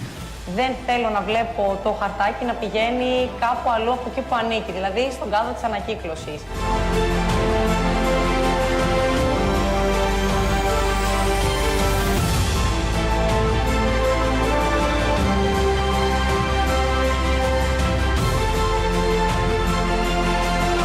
Εδώ για τα δύσκολα, είμαστε εδώ για τα όμορφα. Το στοίχημα, εγώ πιστεύω ότι θα το κερδίσουμε, όπως κερδίσαμε και πολλά άλλα. Πήραμε πάνω στο χιτά, τον αλλάξαμε και φτιάξαμε ένα κέντρο διαχείρισης και ανάκτησης υλικών.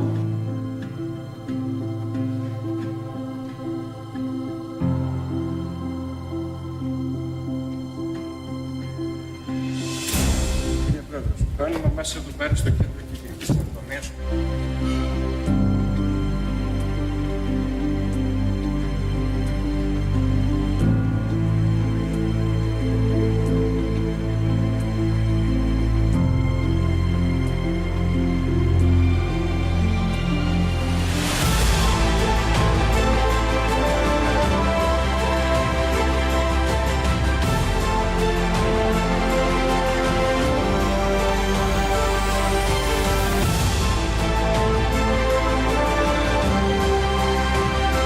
Βλέπω μέρα με τη μέρα ότι ο τόπος στο νησί μας είναι πολύ πιο καθαρό. Τίποτα δεν είναι κατόρθωτο σε ένα μικρό νησί όταν οι στόχοι μπαίνουν σωστά και όταν οι κάτοικοι έχουν πείσμα. Μία κουκίδα τόσο μικρή όπως είναι η Τήλος, πιστεύω ότι σε παγκόσμιο επίπεδο δεν μπορούμε σαφέστατα να αλλάξουμε το παρελθόν, αλλά σίγουρα η Τήλος μπορεί να αλλάξει το μέλλον.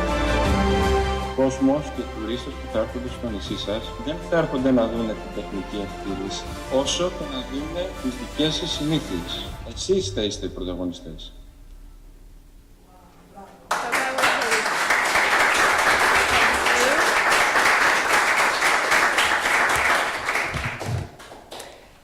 that was it. Thank you very much for hearing me. So there is future. There is, I mean, everyone as individuals, yes, we can make the change. And I'm really happy that, you know, things like this do happen. Thank you. Thank you, thank you. Wow. So she say, and that's it, right? Because that's it. It's not so simple like that's it. It's a huge project. And now I understand why you present this project with a big smile and with the eyes shining, because you and all the team should feel very proud of this achievement. I know that it has a lot of work, and still you need to keep working on that to make it last in long term. It's a huge work, and congrats, because this is the proof that the actions we take now can show results, and it doesn't need even too long to see. We see here results. So this is the proof that if we work on things could happen. It needs just the plan and the action, because 1 month ago we went to, as Enrico mentioned, we went to the Ocean Week, and the president of Costa Rica said, a plan with an action is hallucination. So this is a plan with action. So it's not an hallucination. We can go in Tilos to see that it's true. And we are very happy that you came and you present this project. Thank you very much. We really appreciate it. Bravo.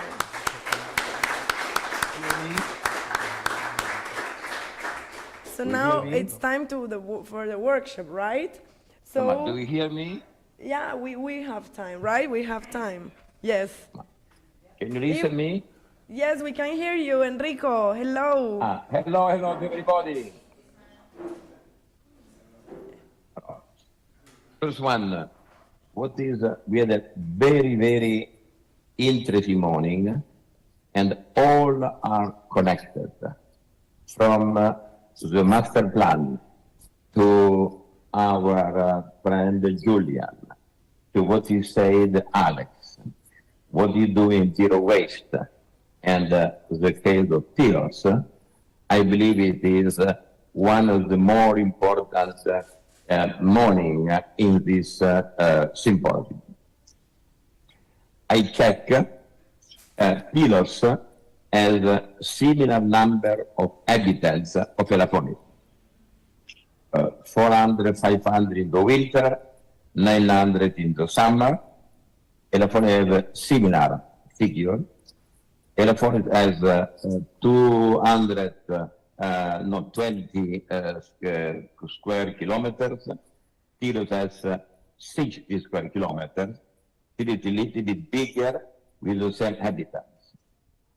In the summertime, Tilos has 35,000 tourists.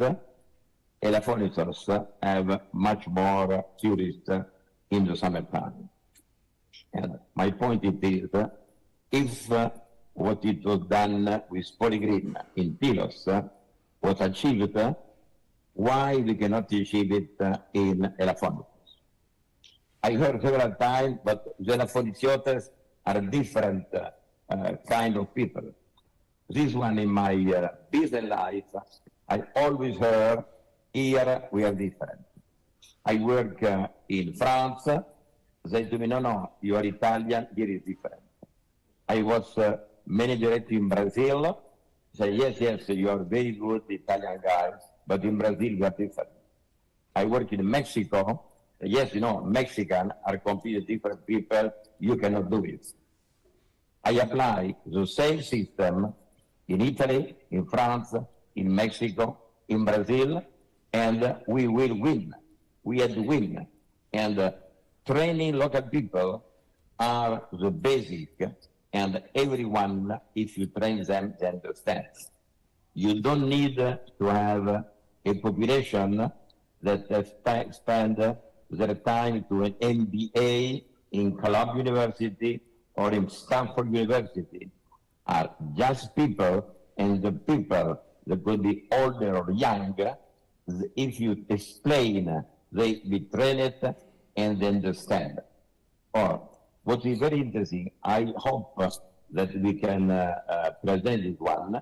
Maria Camma, that it is the major of Telos, I invited her 3 years ago to explain what it was, her objective, and now she was thinking to see her future. I hope that Matteo and Chantal could find their report of the period just to show what it was her objective 3 years ago, and to see those objectives how are now achieved. Does it mean that if you have a just objective to have for 2 nights grilled octapodia, you will never see your future. The objective is to see what you like to do, and now it is 2030, and if you want to be there, what is the way to do it? But if you don't have a strategic plan and a wish where you like to go, you never arrive to destination. It is the same. If you have a car, you want to go from Tripoli to Athens, and you have any map, just a car, and you have no sign around where you arrive. It depends. But now we have all the network and the opportunity to know and to sign the road. And it is a very good example. For one question let's ask to the Polygreen team. How many people from Polygreen has invested on top of Anastasia, okay, to work over there, and how many months did you spend there, and how many people you get there? Can you give us this position? Thank you.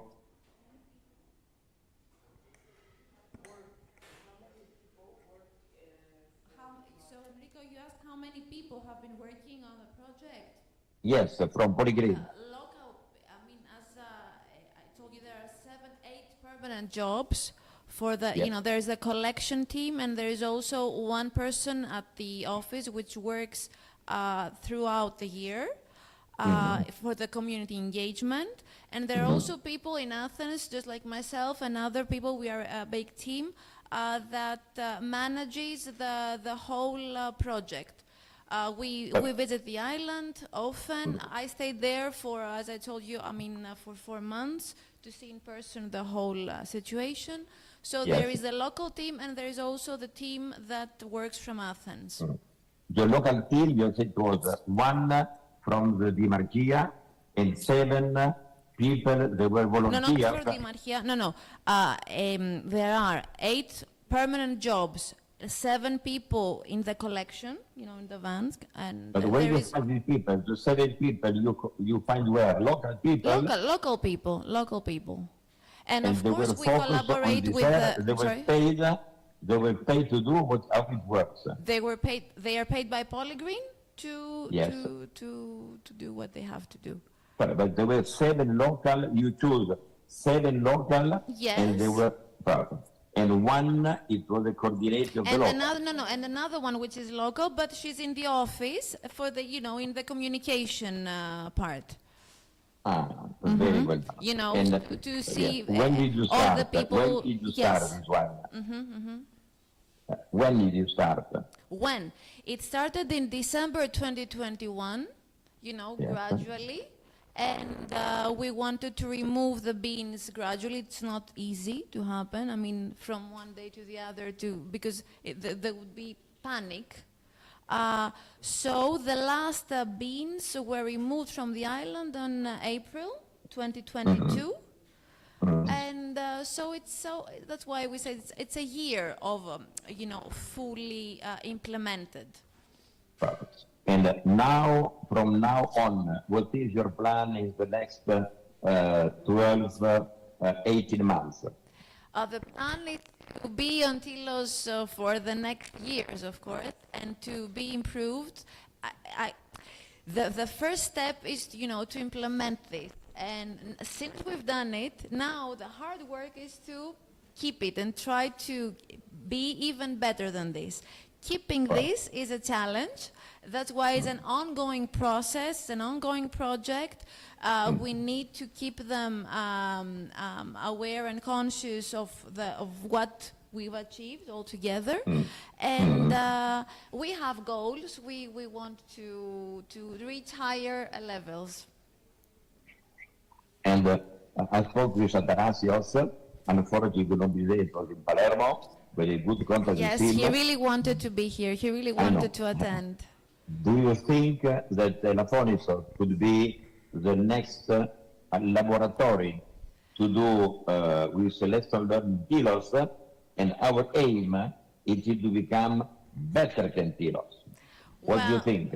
Okay. Athanasios and the whole team, we believe that people in garbage, yes, Just Go Zero can be there. So yes, so why not Elafonisos could be the next island. And but this is my personal view. Telos will always be the first. So we can all everybody can follow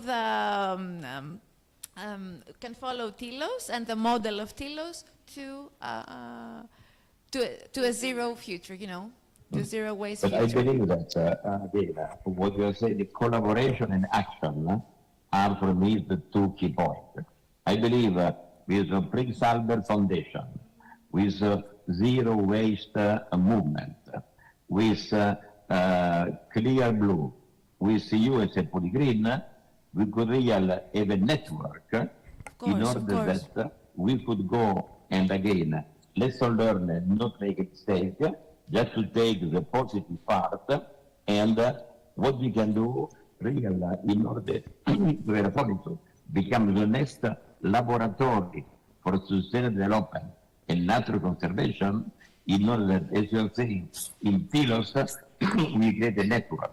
In Elafonisos, we create a network that is more advanced because we will learn from mistake, and what we can do it is to share outside Elafonisos in Greece. The big advantage is that in Elafonisos you have a biodiversity exceptional.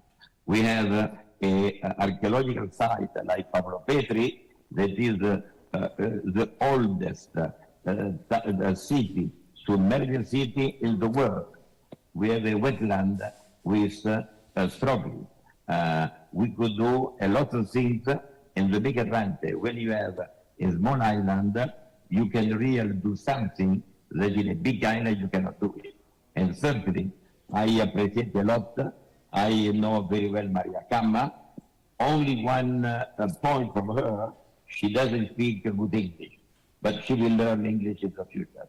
But all the other, she's fantastic because she had a decision, and I remember when we talked before to make our speech for us, she was saying, I'm not sure that I could win, but I guarantee you that they put all the effort and we will win.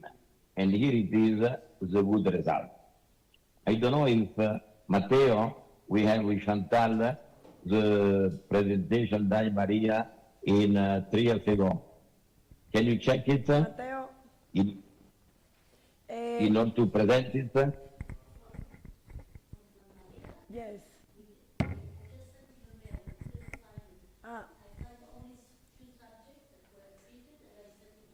No. The presentation, no. You have on your email what we found.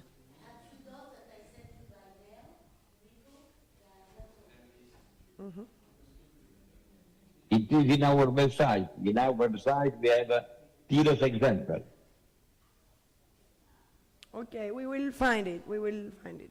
But I would like to find it and to show, because here it is a real good example. What you promised 3 years ago, it is done. And what I need to do is, after this Elafonisos Eco Week, on the Sunday that we make a wrap-up, we make a list of compromise things, and we will see what the municipality and the local will do it, and our goal it is their conscience. And it is the main point, and not to be a body that is there just to think about something that is not feasible, but a body that help the community and the Dimarchia to do it. Okay? Great. And thanks a lot.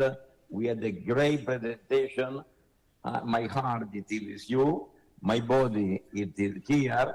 But to explain our friend Julian, the body and the mind, the body and the heart being a different area with the metaverse and intelligence in the future, we could be in different place but act as one. Okay, big applause to this morning and to continue in the workshop. Great. So thank you, Enrico. Now we are going to have the workshop. After the workshop, we're gonna have the lunch time. So we can have lunch first, and then we do the workshop. I'm a little bit hungry. I'm a little bit hungry. If you can have lunch before, I prefer. I prefer. Okay. So lunch before. Okay, great.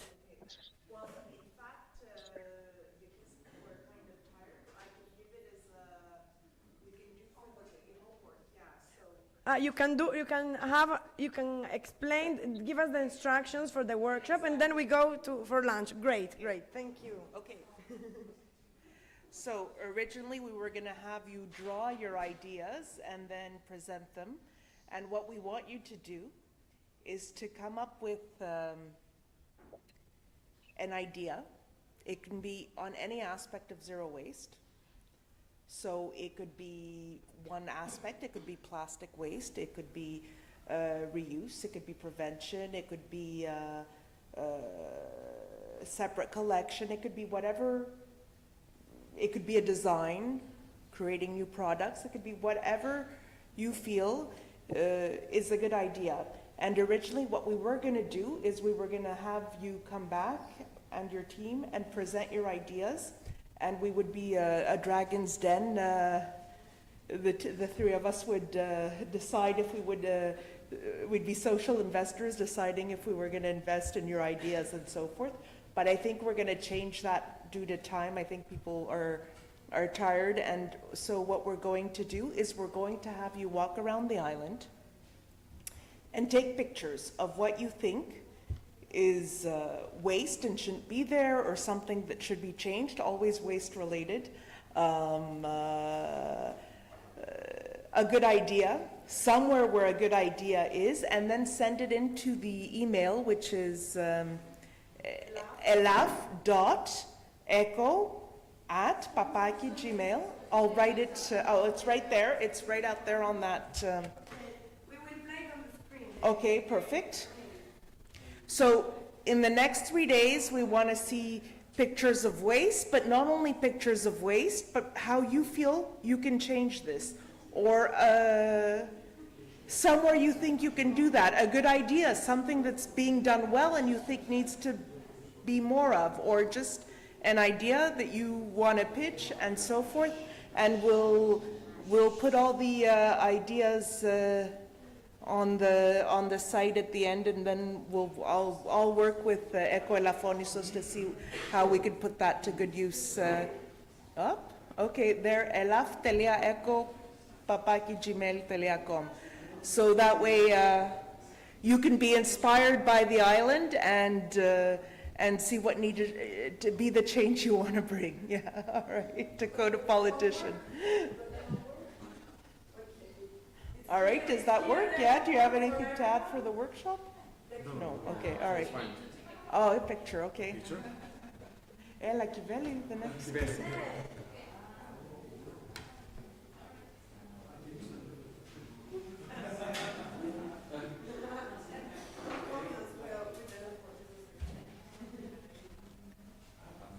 Ela.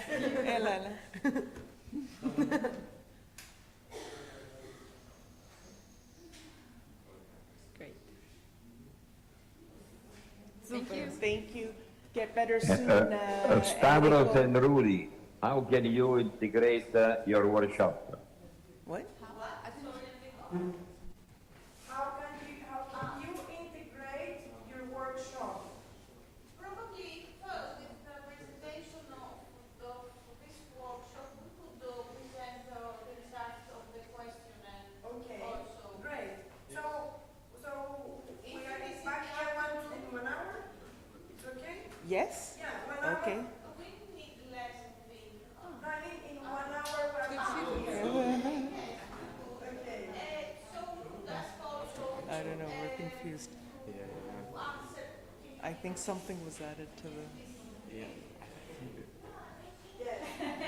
don't know if we can, if somebody hasn't answered, he could scan and answer. They interpret it as walking now. Answers and Oh, two.